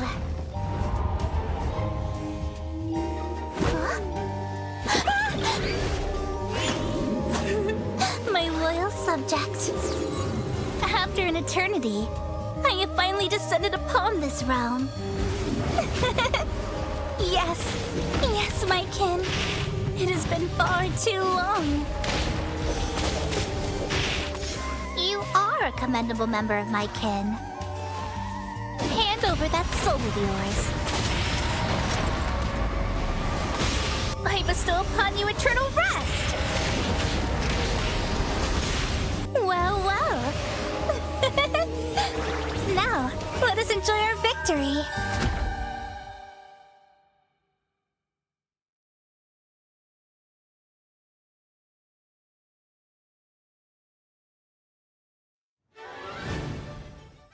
Welcome back, and here we are for the final two games of the series. It's been pretty exciting. We definitely left you off with a pretty explosive final zone in that last game. How you doing, Meek? Doing pretty good. Went to the bathroom, got some water. Feeling good. Two more games to go here as more bands start funneling in. 6, 7, 8, 9 at 6 bands.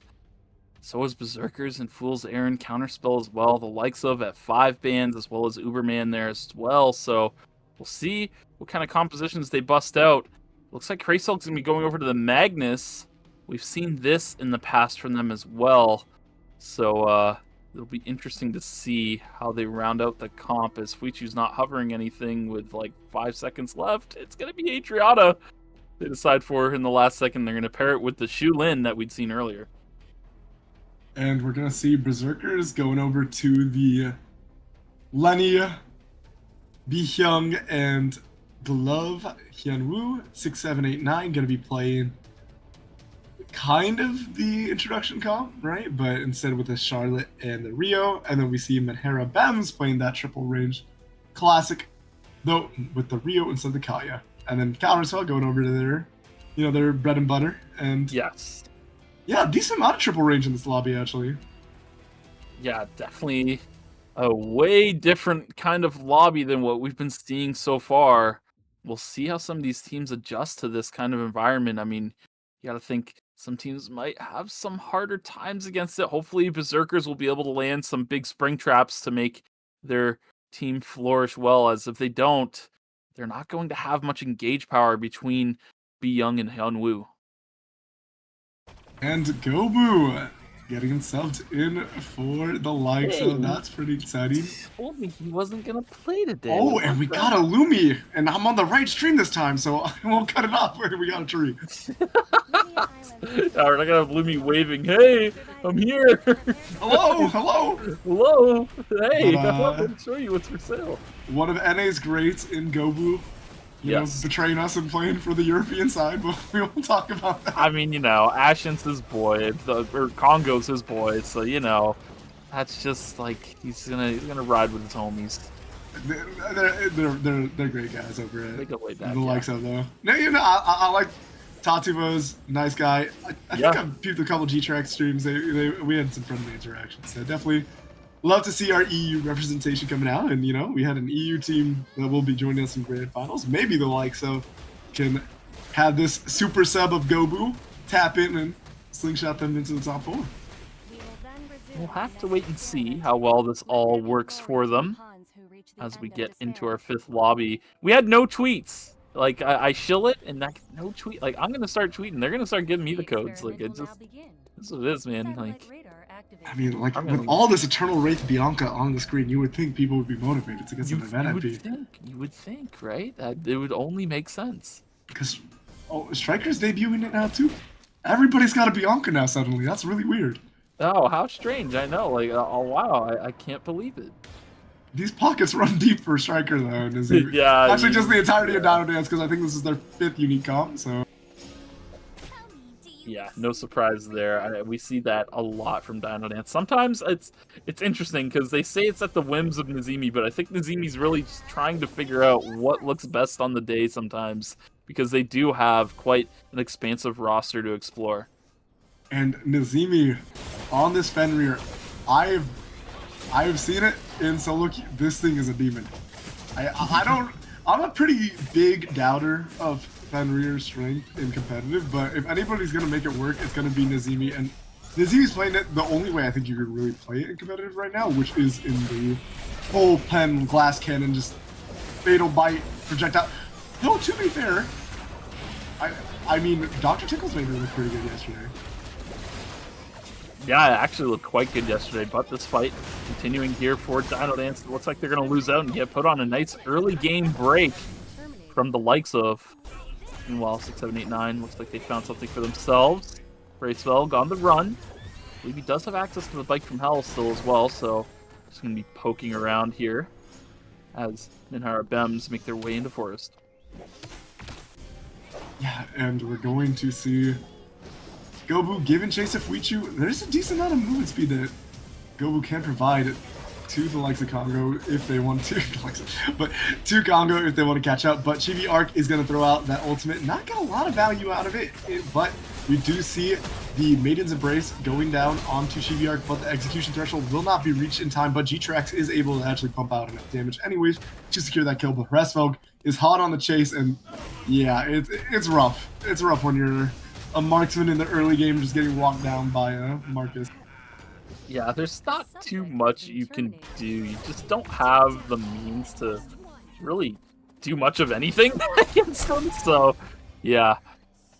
With that, though, IU are going to be able to secure these mutant chickens into the bear rotation, classic hunt rotation here, as he does this and perhaps decides to group up with one of his teammates on the Hyperloop here. And takes CCTVs first. He's going to find Fuichu, so maybe they're going to run the ones. Nope, Fuichu not interested. Just going to fire escape over the wall. Lifer, though, looking to find a kill on the Needle Egg. Good moves. Finds his one. Vinny T able to clean it up, but still good to rack up that half a point. Once. Wow, he got two. Yeah, that is getting. And then the Hyperloop comes in to maybe take the last. Wait. Ghostlight will do it. Yeah. Yeah, it was two. He got the. Am I waffling? He got. Yeah, well, it's because of Fenrir passive. I think I'm you're waffling. A Defender pass was making my brain. Like, yeah, don't worry. Okay. You know, I was talking about Eclipse going for a revival. The whole team was so. You know, sometimes it just happens. There's a lot of action going on in the game, but do we have a spare moment? No, we don't have a spare moment yet. Okay, so Striker's going to take down Lifer. I do want to say, I'm not a big fan of the Ghost Light on the Henry as a Henry pilot, especially in the triple range. I think you just take the Sentinel. I think you have enough damage on these lines up, so you can just go for the utility. But maybe they'll prove me wrong. But I've been very vocal about not taking it because I don't believe it. We do see Athena Kai landing that winner takes all taunt onto Fuichu, but Fuichu was able to make a decent amount of space, and now Chibi Arc is taking that 1v1 with Eclipse as Mui is getting dove on by Breastfelg, and Athena Kai is taking a lot of damage on the back end of the fight. Chibi Arc's going to be able to finish her off, and with the peel coming down from that knockback from Hresfeld, it looks like Chibiork is going to be able to make enough space. But this Young Woo is very hard for this lineup to kill. Great parry on that first attack, but it does not mean much. And in the 2v3, Mui and Eclipse are going to be able to clutch up. And Eclipse is not done just yet, as he is going to try to chase on Fuichu. And it might just be a really early wipe from Uberman if Eclipse is going to be able to find any way to close this gap. But I think Fuichu might have made enough distance. Strider might be enough to catch up the blink on the forced up. See the try. Oh! Is it gonna be a one? Chibiork's funny. Oh, he made it time. Oh, he got up. Wow. Very, very close. Only seconds separated Uberman from wiping to getting Chibiork back on his feet here. So fortunately for them, they managed to stay alive, but a very scary start for the side of Uberman here. They're gonna have to clean up their play if they want to do any better than this. Yeah, it's a little hard for this lineup of Uberman to really deal with that glove hand in the early game. Maybe when they have a little more damage on Chibiork. But we're going to see the Peacemaker force out and then an express delivery into Mui into, oh my goodness, wombo combo from two teams. As a little bit of collaborative efforts with that expulsion shot into the spring trap is going to really, really punish Bulls Aaron, and Vinny T is in a terrible situation. Can try to time jump over the wall, but I mean, he was waiting the wings. That's not that was a crazy mix-up. But Eclipse is going to find the wall stun on the back end of this. For Squirrel the wall, Theta Kai able to follow up. So with that, they find the back line of 6, 7, 8, 9. Sorry, that Henry time jump just replaying in my head. That was like... Had me stun off for a second, but you know... Make him think I'm going over the wall real quick. Check this one out. It don't make any difference. But, that was awesome. You go out on your own terms, I guess. Anyways, on the bottom side of the map, A to Z Merchant getting real aggressive on the backside, finds a good Astro Burst on a Congo, but the Echoes of the Earth is just separating the fight for both sides completely. The health advantage is on the side of Minara Bems. They're going to push forward and try to finish this off, winning out 3v2. Congo going to be able to stay alive, maybe. It looks like he might make it out here if he's able to jump this corner.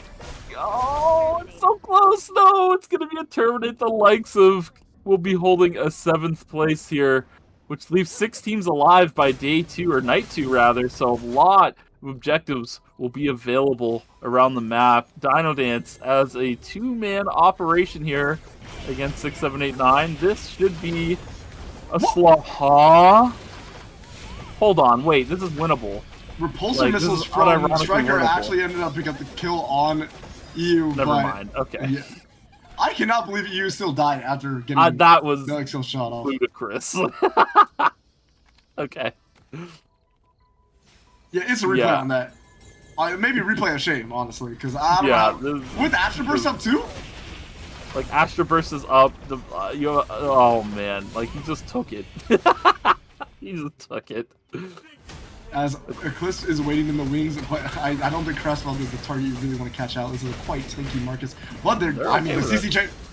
Okay, they'll take it. You gotta remember, this is quite a tanky Berserkers. They don't care about any lines. They can just hit what's in front of them. Guess, I mean, true enough, but I also think they were able to get a decent amount of the wall stun percentage HP damage, right? Because that was when this composition really first took off. Like, that was what people realized is like, the percentage health damage. You can just kill anybody if you just wall stun them over and over and over. Because B-Young has a lot of percentage max health damage in her kit as well. So yeah, if you get that wall stun with all of B-Young's damage, there shaves off a lot of health no matter who you're hitting. So yeah. For sure. I think B-Young has been a pretty excellent replacement to the Marcus. Because I think Marcus has a little harder time in these compositions now killing after some tuning, but I think B-Young still has that really prominent max HP damage, and also B-Hyung's chase potential when she gets that quick step ramped up is nothing to sneeze at.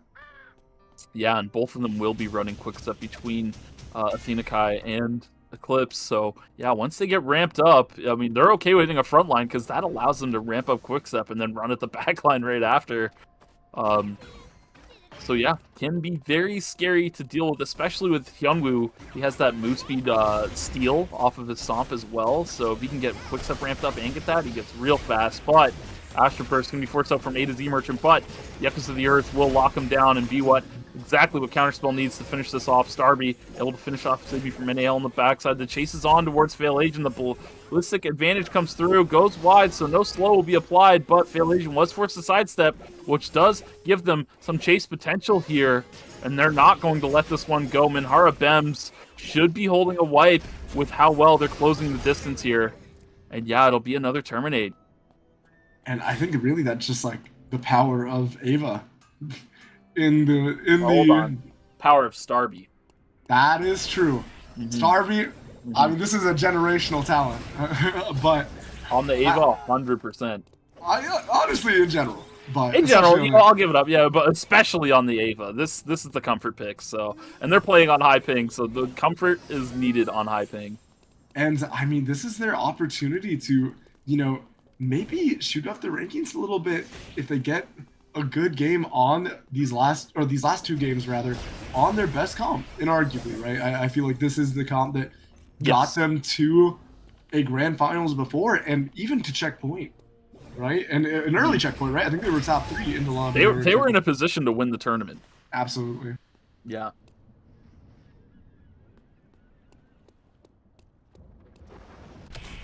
And it does look like the Omega should be going over to them too, as Dino Dance, I think, took a -400. And so this is the kind of composition that you really don't want to be behind on because you're all damage. So the Fenrir does not offer much utility. Bianca... No, not much at all. Bianca... can be lower econ, but you really want to burst the target. Yeah. Especially when you're playing with a Fenrir and a Heart. So being behind the curve on damage is a little scary, but they have so much damage that they still might be able to give that target. Clips holding forward here, looking for something. Racel going to put him in a wall for a wall stun. Taunt connects on the backside, though, onto Chibiark. He's going to be forced to parry. Gets wall stun and taken down by Eclipse. Just locked down and knocked out after that taunt connected from Athena Kai. They put him in the wall, and he never got out of it. And that will be a Mithril going over. And, I mean, Berserkers are having a pretty big game. And the thing is, they're sweeping up a lot of kills, and there's not a lot of teams left in the lobby. It's already down to 5. So this could be the game that, I mean, for any of these teams, right? You really want this game to secure your lead, right? And if you're Dino Dance, it's a little... I mean, it makes Game 6 scary if you're not able to, you know, ramp up and take some of these points for yourself. Game 6 could also turn out scary for Minhara Bems, right? They went out with only 7.5 points on the board. Of Dino Dance Berserkers both have really successful games here. They could be at risk of falling out in Game 6. It makes things a lot scarier, puts a lot more pressure on them to really perform here. Uberman, even Uberman's not even that safe. If they get wiped here and now, they're not going to be looking too good. And when we check the gear, they were the lowest on itemization. So, yeah, it's even scary for Uberman. And they just took a -450. Yeah, yeah, that's also never a good look, right? So, yeah, really, nobody's safe at this point. Maybe 6, 7, 8, 9 with how many points they've racked up at this game. They seem to be having really good tempo this game as well. They might be feeling pretty good going into Game 6, but everybody else could be scary depending on the outcome of this game. Yeah, definitely. I mean, it makes her exciting for the viewers, but not great for the heart rate of the players, you know? No, for sure not. But we'll see how things go here. Wickline is spawning in just a minute here. Looks like she's going to be landing over in the forest. We'll see if teams decide to rotate over towards it. Berserker is currently looking for an angle, potentially on Dino Dance. Going to barely make it out with the jump pad. Make their way over towards Cemetery, where I'd imagine they will rotate around towards Research Center to try and contest Wickline, where Counterspell currently is Uberman on the approach. We'll see if Uberman's approaches to fights and ability to bypass neutral can overcome Counterspell's ability to execute well on triple range. And you see Starby immediately take out half of Freyslog's health across his screen before he has a chance to say anything. Counterspell asserting dominance at Wickline right now. See if Dino Dance may have any better of a chance. Striker decided, hold on, I want to call something in, and just left his teammates to go over the wall in fear for their lives in this bush. Drones coming out. Oh no, Starby did spot them on that EMP, so they're going to put some pressure onto the Oh, but Striker's on a long flank angle, by the way. Yeah, look at the Striker flank. It might take a while. What the heck happened to Miyane, man? What? ZB just did all of his health. Peacemaker's gonna be forced out, but look at the Striker flank. Here he comes! And the engage looks really good. Can we find a segue javelin towards Starby? No, it will not come through. Was that just a long con? Did they actually cook that up the whole time? I think there was a little bit of improv with that one, but Okay, you know, I'll go with it. I'll go with the long con angle. I mean, because it basically worked out perfect. But Nazimi is on 2 items. I mean, I guess Miyane's not on much either, but my goodness, they got absolutely They're the 2 items that matter. Twilight is the premier slot for bursting. The armor crack potential of this helmet really ramps up the rest of your armor penetration items. And yeah, hopefully Nazimi's able to get a couple more items. Spike's Blade has been buffed a lot progressively. Slowly but surely, it's become a good item. Yeah, and I mean, yeah, if Nazimi connects it, even at this point, if you just are able to connect with that pole, it's scary. It's definitely scary. And wow, that Inner Blitz did a lot of damage to Striker. Striker's taking so much now, and they are going to continue the chase with the Ballistic advantage. And I think Striker goes down to the next shot, yeah. But will they be able to land any extra damage? As we do see Nine taking so much damage on the back end of that. How are they going to get going on the chase? No, they're going to give it up. To be honest, even though Dino Dance got the wick line, it's not like their itemization is that crazy. They have a lot of credits, yeah. But, I mean, you do have that Bloody Guitar on that heart, and that is a pretty massive upgrade. Yeah, looks like they're heading towards the kiosk now. They want to try and cap out on some more itemization here to make sure they're at maximum power here. They're going to call in. Uberman's going to VLS in, but they don't feel too strong to try and take on the Wickline team. Eclipse is going to spot them immediately. Send it. They're going to put Bracel in the wall on him, lock him down as long as they can to try and finish him off. They're cutting off any angle for him to take a bike from L. Eclipse able to interrupt it. And with that, they find the kill in the race log. They're more than comfortable with hitting the front line if the back line cannot provide any damage against them. I want to know how many times that guy got stunned. Oh, not. Okay. You know, and Dino Dance gets wiped. Why, man? Just didn't all. Okay, so yeah, check this one out. Nine finds a little angle here. He's finds IU, kind of split off. You know, he's got a half health Bianca behind him, decides to double dash in and just die. Nothing else to it. The Squirtle emote just says it all, honestly. Yeah, and Striker tries his best to try and follow up, but ultimately is just baited by Nine Cash. Right. Well, okay, I think the engage from the Bianca isn't even that bad if there's a Peacemaker. Then no, it's very good if there's a Peacemaker. That's why it's a bait, because he didn't use the Peacemaker. I mean, yo, my beat. But we are going to see, I mean, even against the impossibly tanky lineup of Berserkers, I mean, Counterspell are kind of pumping. The Frailty with the Dragon Scale and the D-Fury on Starbeat, and then not to mention the Blood Coke, that debilitation against these high HP targets is going to do a lot of damage. Yeah, for sure. Counterspell has proven to be the hardest team to approach when they play this composition. I mean, every time I see them on this, they just, when they make it to these late game situations, even if they have 0 kills, they just look untouchable. The problem with this team composition is the fact that you have 0 kills. Yeah, it's so hard to push forward and force kills onto anything because you have so much defensive resource investment and range potential with this composition. While you will win out on late game situations, it's very hard to actually rack up a considerable amount of points through kills because you don't have any sort of engage potential. Yeah, absolutely. It is entirely on just taking zone control, but the problem with taking zone control is people give it up and they just walk away. A new area has been restricted. We saw it earlier with Dino Dance. They were almost able to kill off Striker, but that would have been all they would have gotten for how much they invested to try and get him. And it's so difficult to try and force fights. Now, in these situations, when the temp zone spawn and everyone's forced to walk into you, it becomes very difficult. Very, very difficult to play against this counterspell lineup. They play this composition so well. And Yeah, Blitz actually does a lot of damage when it hits 3 people. Oh, watch out! 6, 7, 8, 9! 6, 7, 8, 9 are in a really awkward situation. Now, if Counterspell, yeah, they did catch wind of it, and that's going to be the Divine Intervention force out. But the sustain from Cairo Shoot, not too shabby. Not too shabby at all. They were all able to stay on their feet for the side of 6, 7, 8, 9 on what looked like a very dire situation. Uberman going to make their way back into Forest now, perhaps looking for some other opportunities, perhaps realizing maybe they want to try and take a fight against Berserkers, weighing their options, realize they don't have enough time to really get down there without burning some timer, so they come back to school.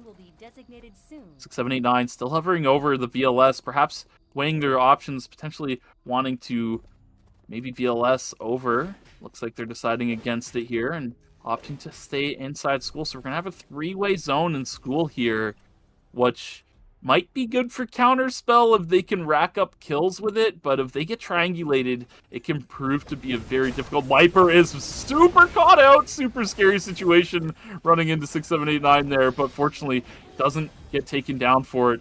IU actually loses half of his health in the process as well, but he does have Parachute on Charlotte here to heal him back up while still in combat. Starby applying some pressure. Uberman still waiting in the wings inside the school building, prioritizing staying near the grandfather clock so they can preserve more timer to find a third-party angle. The temporary safe zone has been Yeah, and I think at this point, when both these teams of 6, 7, 8, 9 and Counterspell do not want a third-party potential, because it's very scary when you invest these cooldowns for a third team to come in, and we do see a lot forced in to try to walk towards Counterspell, but not a lot comes out of it, and that's a Divine Intervention. You committed it, but now the third party is available, and this is exactly what I'm saying. Oh. Never mind, sorry. I thought they had the opportunity. I saw the bike mount come out, and then Twitch is on the ground. Weird. He dropped instantly. Like there wasn't even a remote chance of him surviving. Where are Counterspell safety drones? Here we go. They're dropping the safety drones now. I think they wanted to preserve them to walk into the zone, maybe? So they're going to take control over the zone. 6, 7, 8, 9 feels confident in their timer situation, so they're going to back out and let the third party come through before they come back in. So here comes Uberman. They're on the approach now. Counterspell burning some damage into them as Friceveld and Chibiark step forward to try and make something happen. Starby gets chunked hard, but it's not going to be enough. They managed to win out on the fight, and now here comes 6, 7, 8, 9 looking for a third-party angle, trying to find something. Divine Intervention comes through, but so does the Echoes of the Earth to negate the engage potential.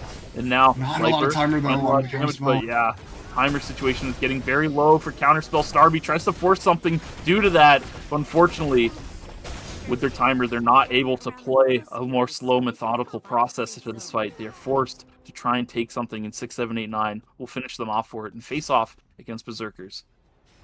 And it does look look very like aggressive here. Oh, wow. They are so far up in the zone, and it does look like the Let's Have a Blast is forced out. But Eclipse is going forward, but Squirtle is pumping out a lot of damage. But the Divine Intervention was forced out before Squirtle could even participate in the fight. So it will be a pretty clean win going over to Berserkers, because I don't think EU has the damage to shoot through these HP points.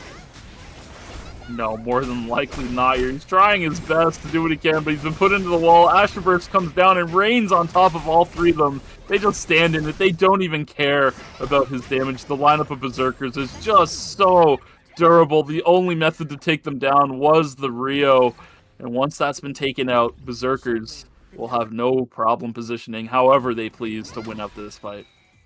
Yeah, and I mean, pretty heads-up play to just take that really, really forward positioning from Berserkers, so you catch the lineup of 6, 7, 8, 9 kind of with their pants down, and you know, are able to force out that Divine Intervention, which means Squirtle has no safety net. And I mean, he has to go short bow, and he has to pump the damage, otherwise the rest of the team is just going to get run over. So he has to commit. He doesn't get to make a lot of space, and then eventually, without the Divine Intervention, something's going to land on him, whether that be a taunt, a spring trap, the micro stun from the air horn rather, and then with that follow-up, I mean, it's too hard for Squirtle to play the game. So really, really heads up to force out that cooldown so early. Yeah, if anybody's able to clip one thing onto Squirtle, everybody is going to dogpile on him, and there's nothing anybody on the team can do to stop it once it starts happening. So, fortunately for him, he did get caught out by something, and yeah, gets taken out promptly for it. So really well done by Berserkers. And yeah, I really like how they positioned forward here to try and catch them out. They found a little bit of an angle here. We'll be able to check that out in the replay again here. But yeah, they positioned super far forward here. I don't even know how they got all the way up here in such a short amount of time. But they ended up finding Squirtle and Cairo step forward while IU wasn't with them. And that gave them the angle to just keep pushing forward and keep Squirtle on the back foot. Yeah, and I mean, it must have been a VLS, but it's just... You would see a ping if it was a VLS. I feel like more... I'm pretty sure they just ran right from beat ran right okay up. Yeah. They just ran right up. Okay, that is, they must have been immediate with it. I get they did take a little bit of time on 6, 7, 8, 9 to pick up some credits, I think, and I guess Berserkers were just very on point with their timing and took it immediately. But this is so good from them because it is hard to walk down this composition if the Divine Intervention is available and the Rio is able to free hit the whole time. So forcing it out, especially without the support of IU, because IU could have maybe provided the expulsion shot, right, for Squirtle a little earlier and for Cairo shoot, so they don't have to use that cooldown. But getting caught out that early does result in that cooldown being blown. And then, yeah, it's a matter of time before Squirtle gets caught by something. Yeah, and so with that, Berserkers find their way to a much-needed win here going into the final lobby. They needed points desperately, and they found them in spades here. Some teams have got to be worried. I'm looking at Dino Dance, Minara, Bems. I'd imagine their scores are not going to look great. We'll see what the scores look like right now as they are ready to go.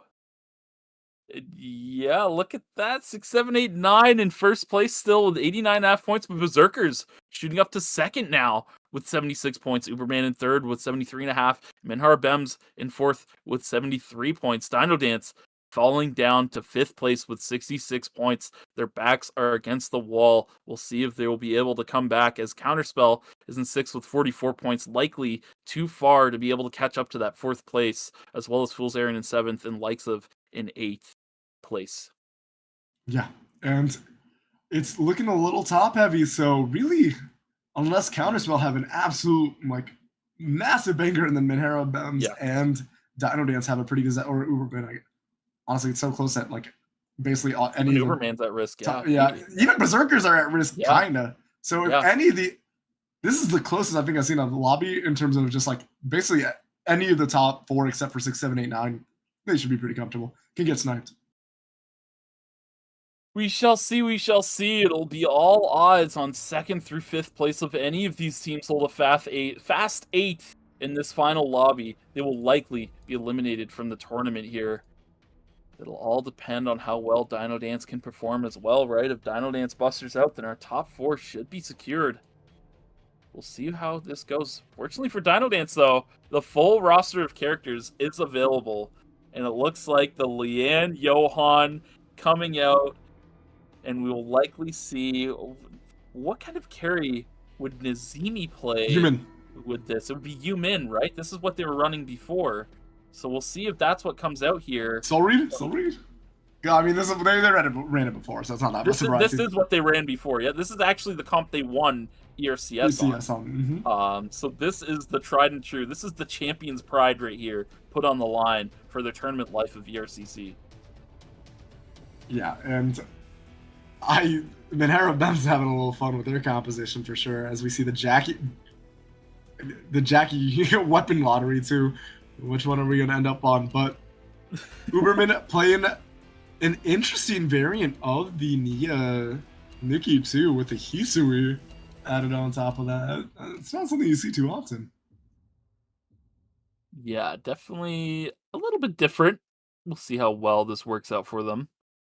But yeah, I think some teams might be having a little bit of whimsy here. I'm not too sure about the Jackie. I think this is kind of a risky pick. You're still at risk here. Yeah, absolutely. The DS. DS Wings of Light, Jackie. I don't know. It's a little scary. It is a little scary. especially with it's not like a super soldier comp. As Yeah. Lumi, what you got for us? Dang, another tree. Wow, incredible. Survivors, prepare to enter. Oh, But and yes, we will be getting into our final game momentarily here as everyone loads in. Suichu getting gunned down by Squirtle in his corner. Wow, how rude, can we Squirtle. report him? Can we ban him? No, we can't. He's the owner of the Scrim server. He gets to do what he wants. Oh, he's a tyranny or something.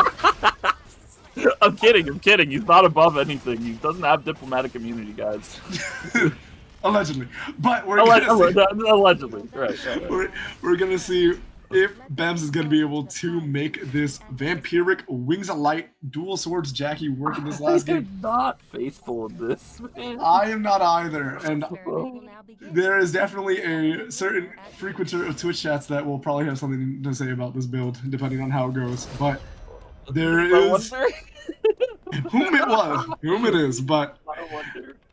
and I mean, it's so crazy to see the Dino Dance is playing their 6th unique comp, and the scary thing is they're having a lot of fun, but Yeah, now the they're gloves are they're at off. risk. Yeah, they're at risk, so they really gotta tee up in this last game. Yeah, it's time to get down to business. It's time to get down to the brass tacks. These guys need to lock in.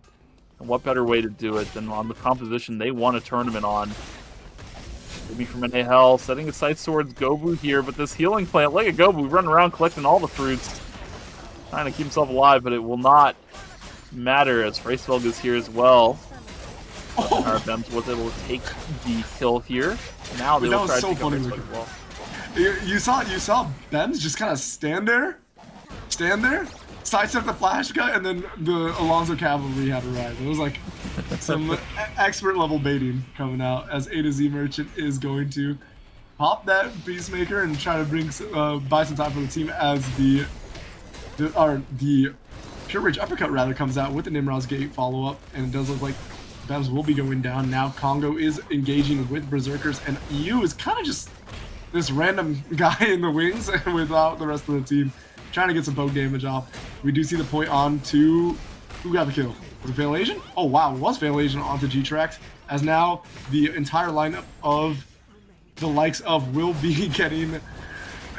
I mean, the full brunt of the Berserkers aggro, as they are committing a lot of cooldowns to take down Congo, but somehow Nine Cash ends up taking the aggro, and now the Magnetic Storm comes out from Fail Asian.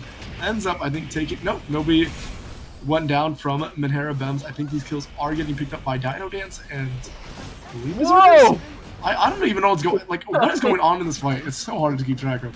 Fail Asian just went for a ride. He flew 2 screens away from his point, but it looks like Berserkers are going to be winning out here in all of this. A lot of mess. It's honestly, the Barge has become one of these spots that sometimes has this happen down here. I mean, we saw the game earlier today where there was a lot more corpses than this down here. And I think that wasn't even the record. There was one game historically where it was just chaos down here. I think I remember talking to Striker after the tournament that happened. He came by down there and just saw like 30 corpses, and he's like, "What happened down here?" Like just sheer nonsense. But saving from NA Hell should be able to pick up this kill. It does get done into the time jump as well from Vinny T, but able to follow up afterwards with the jump and then jump over towards Needlelight to finish off this kill as well. Will the bleed get it? Yes. Oh wait, the insanity boosting his DPS up as well. So now we'll come down to Peacemaker 1v3 from Save Me from NAL. I'm sorry I ever doubted this DS Jackie. This guy's a problem. Wait, I mean, it's really unfortunate for Weatherman, but that Capriccio of Agony definitely just made it impossible to win that the attack. I mean, he wants to run at him anyways, so you're just giving him more attack speed to run you down even harder. Yeah, a little bit unfortunate, but the Fury Jumper Cut into the Game World comes down. Game World, the points like not even used on G-Trax. Knew that Chibiark's got it. So Fuichu sent the point sync over towards Gobu, where he's able to finish him off. And now they'll make their way towards this Temple Tree, but they are down the Game World. And Menhar Bems is waiting over here. I hope Gobu used exit lag to route through Europe to show solidarity with the king, and is playing on 100. 0% chance, but that would be heat. As we do see Needlelight and Weather and trying to zone out the likes of as much as possible, but eventually Congo's going to be able to get a couple garden reverses, and yeah, we will see that pure rage uppercut get ripped. Needlelight does have a 7 tech sticking, but it will be a disengage. Vinny T will be able to secure that meteorite and immediately slam that into a super death loop as the fight is still breaking out. They're still trying to give chase. Vinny T going for a maybe ill-advised little time jump on in, but the Peacemaker is forced out. The Capriccio of Agony is coming out. A huge wombo combo with the Capriccio of Agony Insanity into the Chrono Field. Stun is going to do a lot of work to the lineup of the likes of, and now it's just Gobu, and I think Gobu got caught out by, oh yeah, actually got just full chased by Fool's Errand, and it will be the likes of eating an unfortunate eighth, and that will be an 07 going over to the likes of. I will not be getting tripped up on casting anymore. Yeah, you don't have to deal with that anymore. It's over, Kaz. It's done. The likes of are gone. But Athena Kai is on the run here from Dino Dance, who are on the prowl for some points right now. Gonna be forced to use Let's Have a Blast to get over the wall. Cure herself to safety here. Pay the price as well, just using every sort of mobility tool B-Young's got to separate from Dino Dance, who isn't even on the chase anymore. And Dino Dance will have a pretty good time against this Berserkers lineup this time, because I think if you want anybody to deal with this kind of composition, is Human. The guy for it, 100%. It's just really hard to lock down the Human, and I mean the Mystical damage, max health damage, it's gonna be ticking on you the whole time because you gotta walk through it, and then he's gonna get another Cloud Steps reset. And because you're a bunch of, like, just the way Berserkers plays, they play as a unit, he's getting all the AoE value, which helps his cooldowns reset even more. Like, it all comes together in a nice, neat little package that just screams Human's gonna pop off. Yep, absolutely. And I mean, there's a couple of compositions that Human can definitely get some value, and there's definitely a couple of compositions where Human's getting 0 value, right? If you're against a Rio, Justina, Charlotte, that's going to be rough. The counterspell lineup is going to be rough. Fool's Errand's even going to be rough. So definitely going to be on the Dino Dance to get a lead. But we do see the unfortunate pick on Lifer going down really early, and the Echoes of the Earth forced out. Vinny T did get that. Peacemaker forced out, and Starby is still pretty healthy. Can definitely push the HP lead a little bit, especially when Vinny T is down a lot. But Vinny T's waiting in the wings, possibly looking for a chronograph time jump combo. And we do see Weatherman on the back end of that is just finishing off the alpha as Starby does get caught out. Will be Starby going down? No, it's gonna be forced.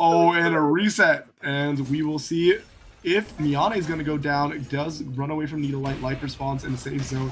And now we're going to see Berserkers versus Menhera Bems, but Bems is already down. So Jackie. Unlucky.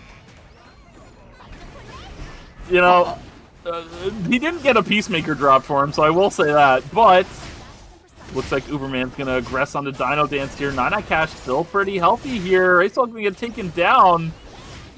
Was this a 2v3? Where's Striker? He's on Striker's the ground already over down, here. So yeah, I guess he's been taken down. Yeah. So he got the wombo combo, and now it's just. But the thing is, even with the Hisui, they just did not have. They did not have enough. They did not have enough gas in the tank, right? Even with the Hisui, just the late game carry potential of Nazimi, or late fight rather, carry potential of Nazimi is pretty prominent, but that point seek landing is going to be pretty scary. KO passive is definitely going to be able to beat Proc soon, but with that enhanced Gust Surge, it should be, yeah, it will be Dino Dance winning out, but that's kind of scary for them. I'm not gonna lie. Yeah, that one's definitely scary. I've seen Fuichi win those before, so definitely was a rather fearful moment for the side of Dino Dance, but they did manage to win out. That will be a racing suit going over to 9i Cash.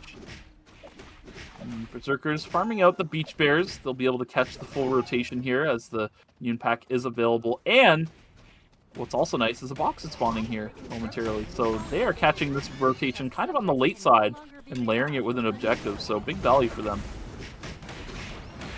And we're going to see what they're... Oh, Mithril available? Maybe that goes over the Dragon's Fury to the Lenny. I don't know if that's already been made. It has been crafted already, so can go over to, I assume, the Mithril boots, maybe? Or Athena Kai. We're seeing Uberman able to farm up Temple. This is going to be a pretty exciting game, man. There is a lot at stake, and a lot of teams are pretty even in the point distribution right now. Yeah, this keeps up, it means our top 4 will likely just be the ones that make it out. As, you know, there needs to be a pull ahead from someone in the bottom 4 to really try and catch up here.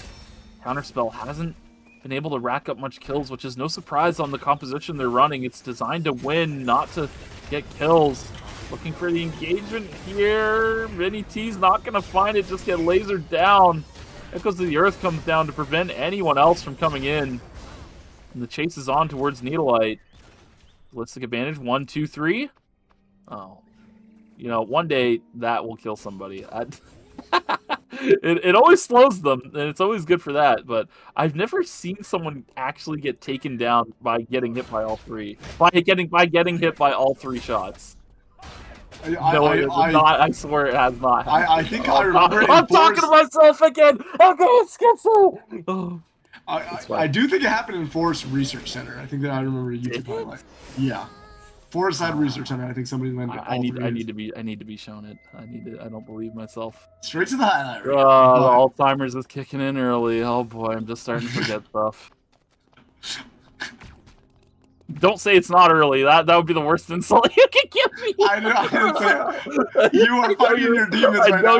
Not a word came out of me. This guy is fighting imaginary ops right now. That's hilarious. But we do see Dino Dance taking control. Actually, not yet taking control, because we do see the lineup of 6, 7, 8, 9. They're going to have to contest for this Omega. And I think the itemization is slightly in favor of 6, 7, 8, 9. But that X factor of the 9-9 cash engage is always there, always prominent. Wind flow is going to come. Biblical levels of greed coming out from Counter. Yeah, honestly. Yeah. I mean, they did get the Omega buff, so they do have that for themselves, but yeah. A little ambitious trying to grab that force core. Dino Dance will gladly take that. Nazimi's going to be able to secure that. Is it third force core? Yeah. I mean, this is the thing when you min. You usually want 2 force cores, and ideally you want that third. So this is a very greedy mage, but you get to that itemization, that critical mass of that Dragon Scale Courtier and Persona. You are an absolute raid boss, and you kind of need to be a raid boss because a lot of the onus is going to be on Nazimi to deal with these melee comps, right? Yeah. Nine, I can't really match the DPS of a Jackie, and he's just going to get stat checked by the lineup of Berserkers. So Nazimi really has to pump out the damage against these tankier comps. Astroburt's going to be used quite early here in this fight, but it looks like Fool's Errand is on the run here. Squirtle stepping forward, looking for more, as Needlelight and Vinny T are quite low. The rest of the team able to get themselves reestablished here as Needlelight and Vinny just go on the run here, heading towards red. Meanwhile, over in Cemetery, Counterspell kiting it out. Echoes of the Earth is going to get used. The laser on top of all of it, but look at the health of everyone on Berserkers. It is whittling down slowly but surely as they are not able to find a clean engage against Counterspell. And they're walking into, I think that's the lineup of Uberman? It is. But they were able to secure themselves a safe route outside of Cemetery, because that could have been very scary for Berserkers. And even though they're sitting pretty at second, if they take an early wipeout and Dino Dance have a pop-up game, it doesn't look for any of this lineup, by the way. Uberman, Mahara, Bems, any of these teams get wiped out right now, and Dino Dance get that game that pop-up game that they're set up to have with this itemization. It's very scary, as we do see A to Z Merchant already going down, and it's going to be on Oh, it's going to be Menara. Caster Curse?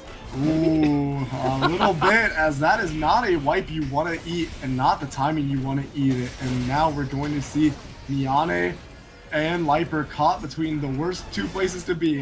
One team with a Capriccio Agni, and the other team with a Nia's Gabriel, as Uberman is going to be able to take 2 out of both teams there, and it's going to be a contest over this rift between Weatherman and Starby. Starby can push Weatherman pretty far out, though, with some vision. But Weatherman can obviously go for an aggressive play, but the Peacemaker might be down.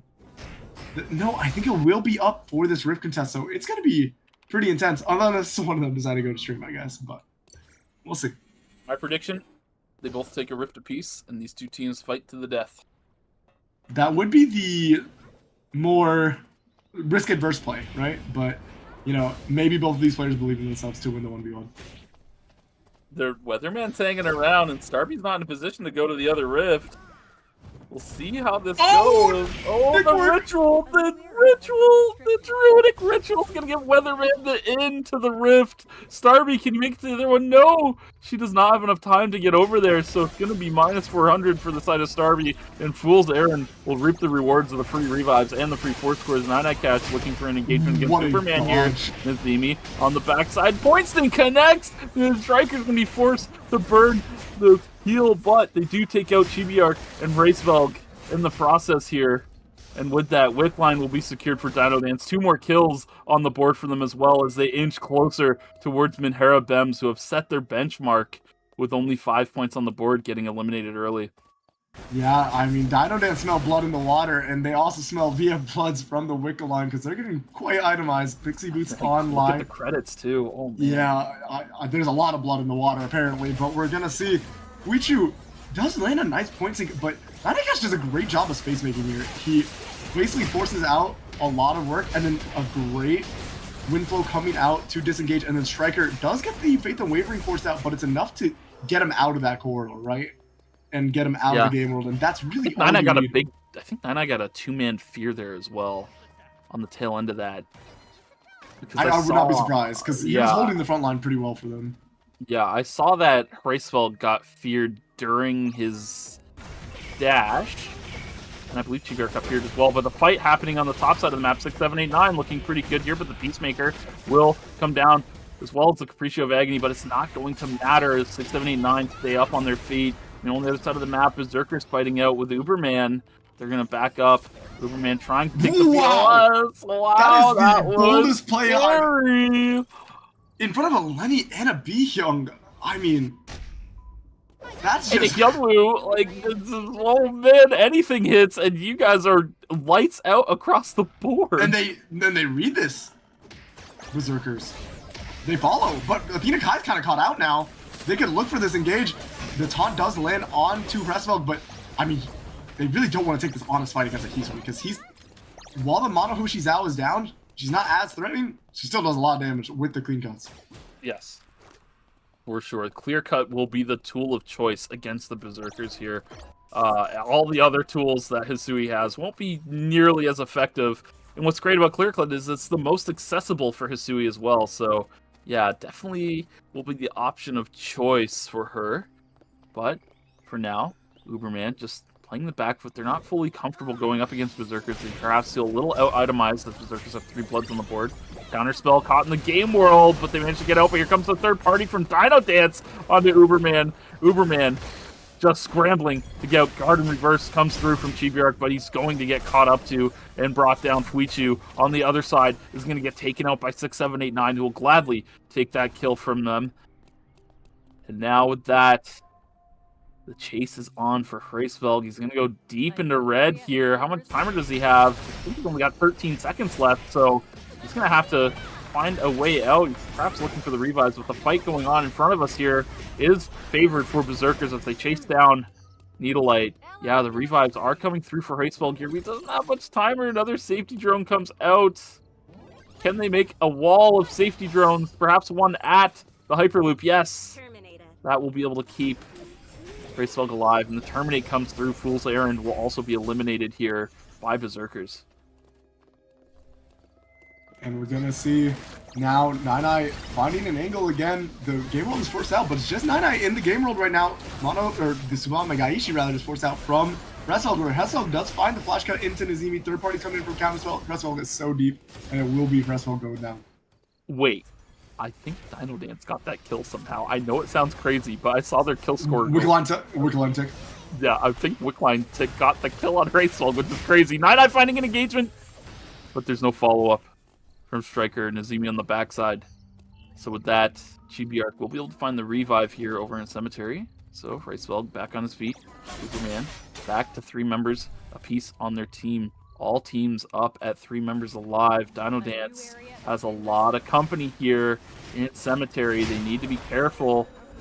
Eclipse looking for an engagement, finds his way onto Striker, but Eclipse taking a lot of damage from Nazimi here. But here comes the third party from 6, 7, 8, 9 on the backside. Nazimi jumps over the wall. So does 9, leaving Striker left to get out, and he does. Dino Dance finding their way out of a sticky situation here, still navigating their way through. They see that someone's taken CCTVs recently, so they know another team's nearby.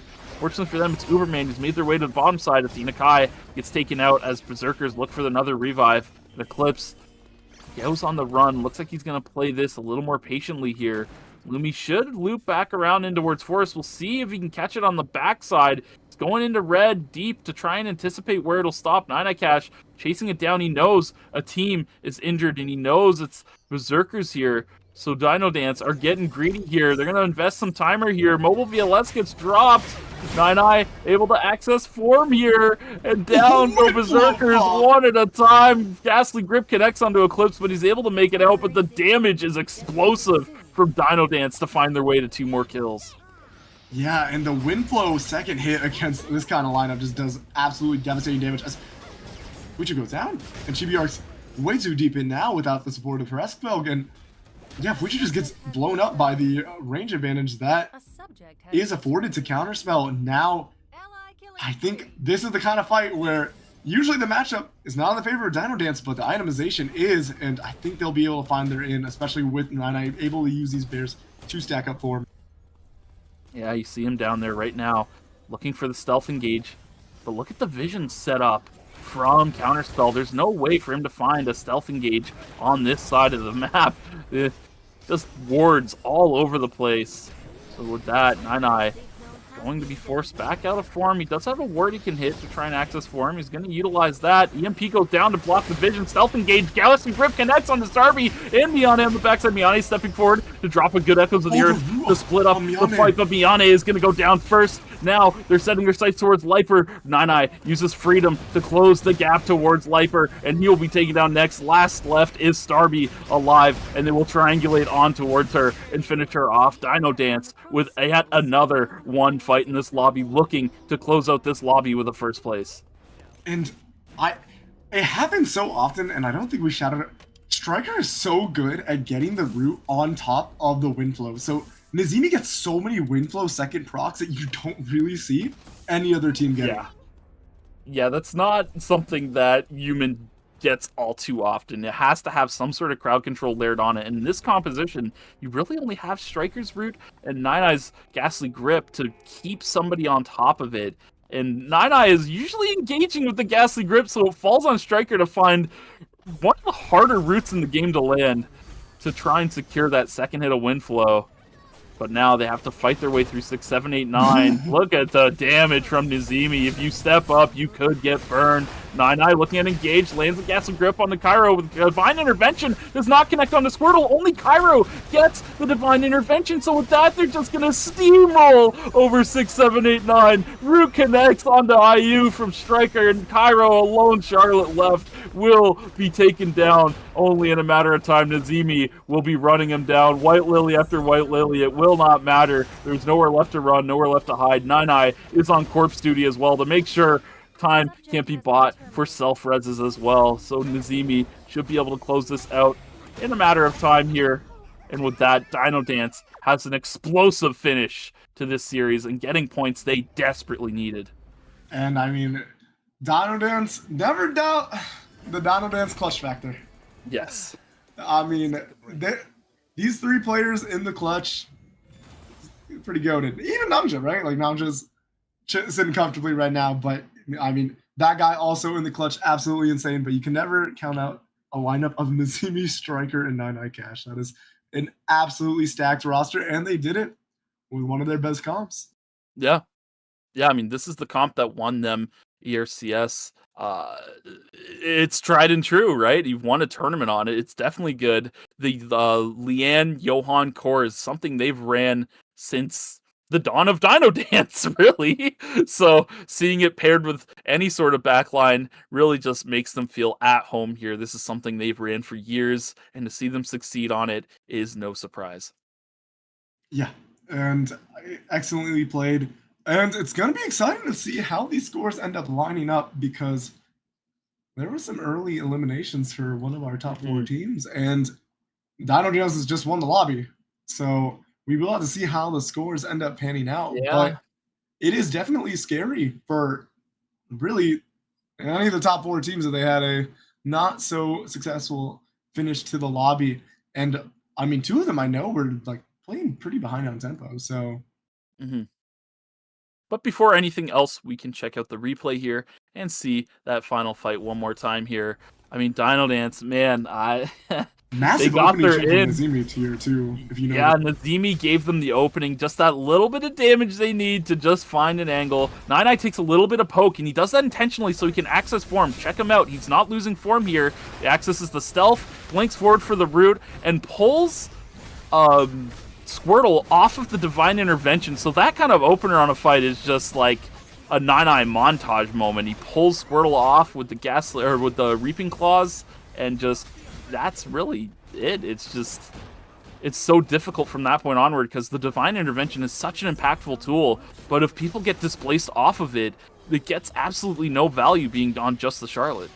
And not only did he pull out of the Divine Intervention into the thing we've been talking about a lot is that second hit of Wind Flow. And against a squishy, second hit of Wind Flow is going to absolutely annihilate you. You're going to Squirtle was already like on like maybe like 75% HP, but second the knockup becomes secondary to how much damage it does. Yeah, it's like a 1,000 damage nuke.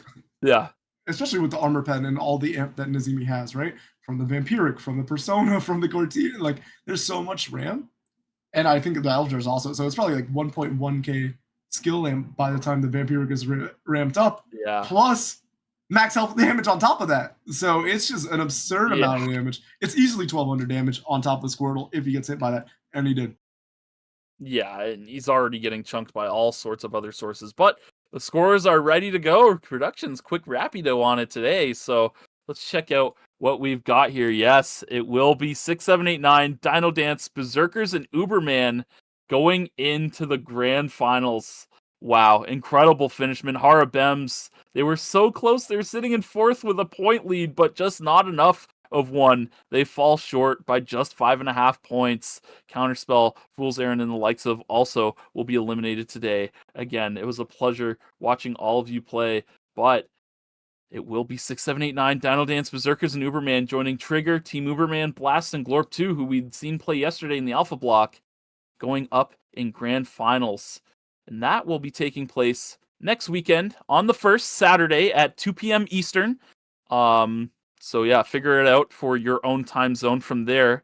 And yeah, it'll be a very exciting and high-level ERCC finals. Yeah, I mean, this is an incredibly competitive lobby. I think everybody had a good shot coming into the day. And you saw it. I mean, it really came down to the last game. And it's going to be meaning that these finals should be pretty explosive. And I'm definitely going to be excited to watch that. It was a lot. I mean, these last two lobbies have been a lot of fun to watch. I'm not going to lie. It'll be really fun. Yeah. Fearless format is just dope, man. I love Fearless format. Yeah, I like it a lot. I mean, ERCS, don't get me wrong, there's still value in playing multiple picks because there's going to be put into lobbies where some things will work better than others. But Fearless really keeps you on your toes and forces you to make a lot more decisions in draft that you wouldn't otherwise. Yeah, and I think if anything is unexplored right now in Eternal Return, it's the draft, right? I think a lot of people just stick to what they know, what they play in solo queue, what is rehearsed.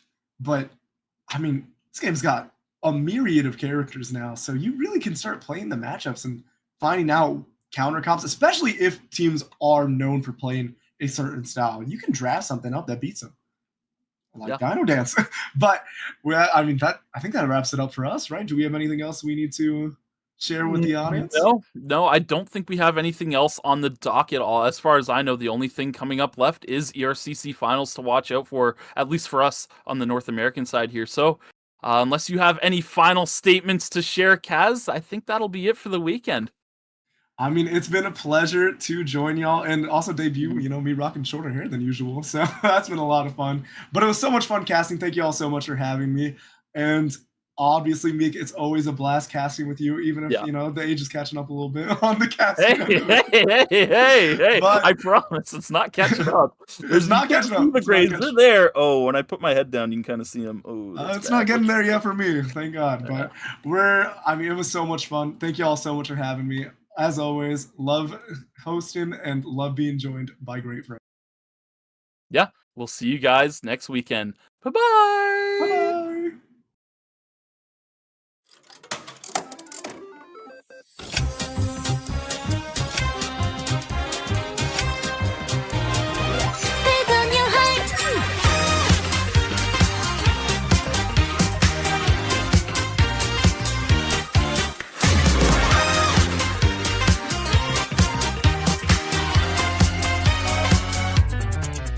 how we do it.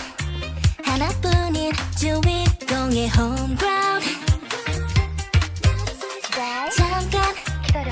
심호흡 크게. 화려한 꿈의 향기가 나잖아.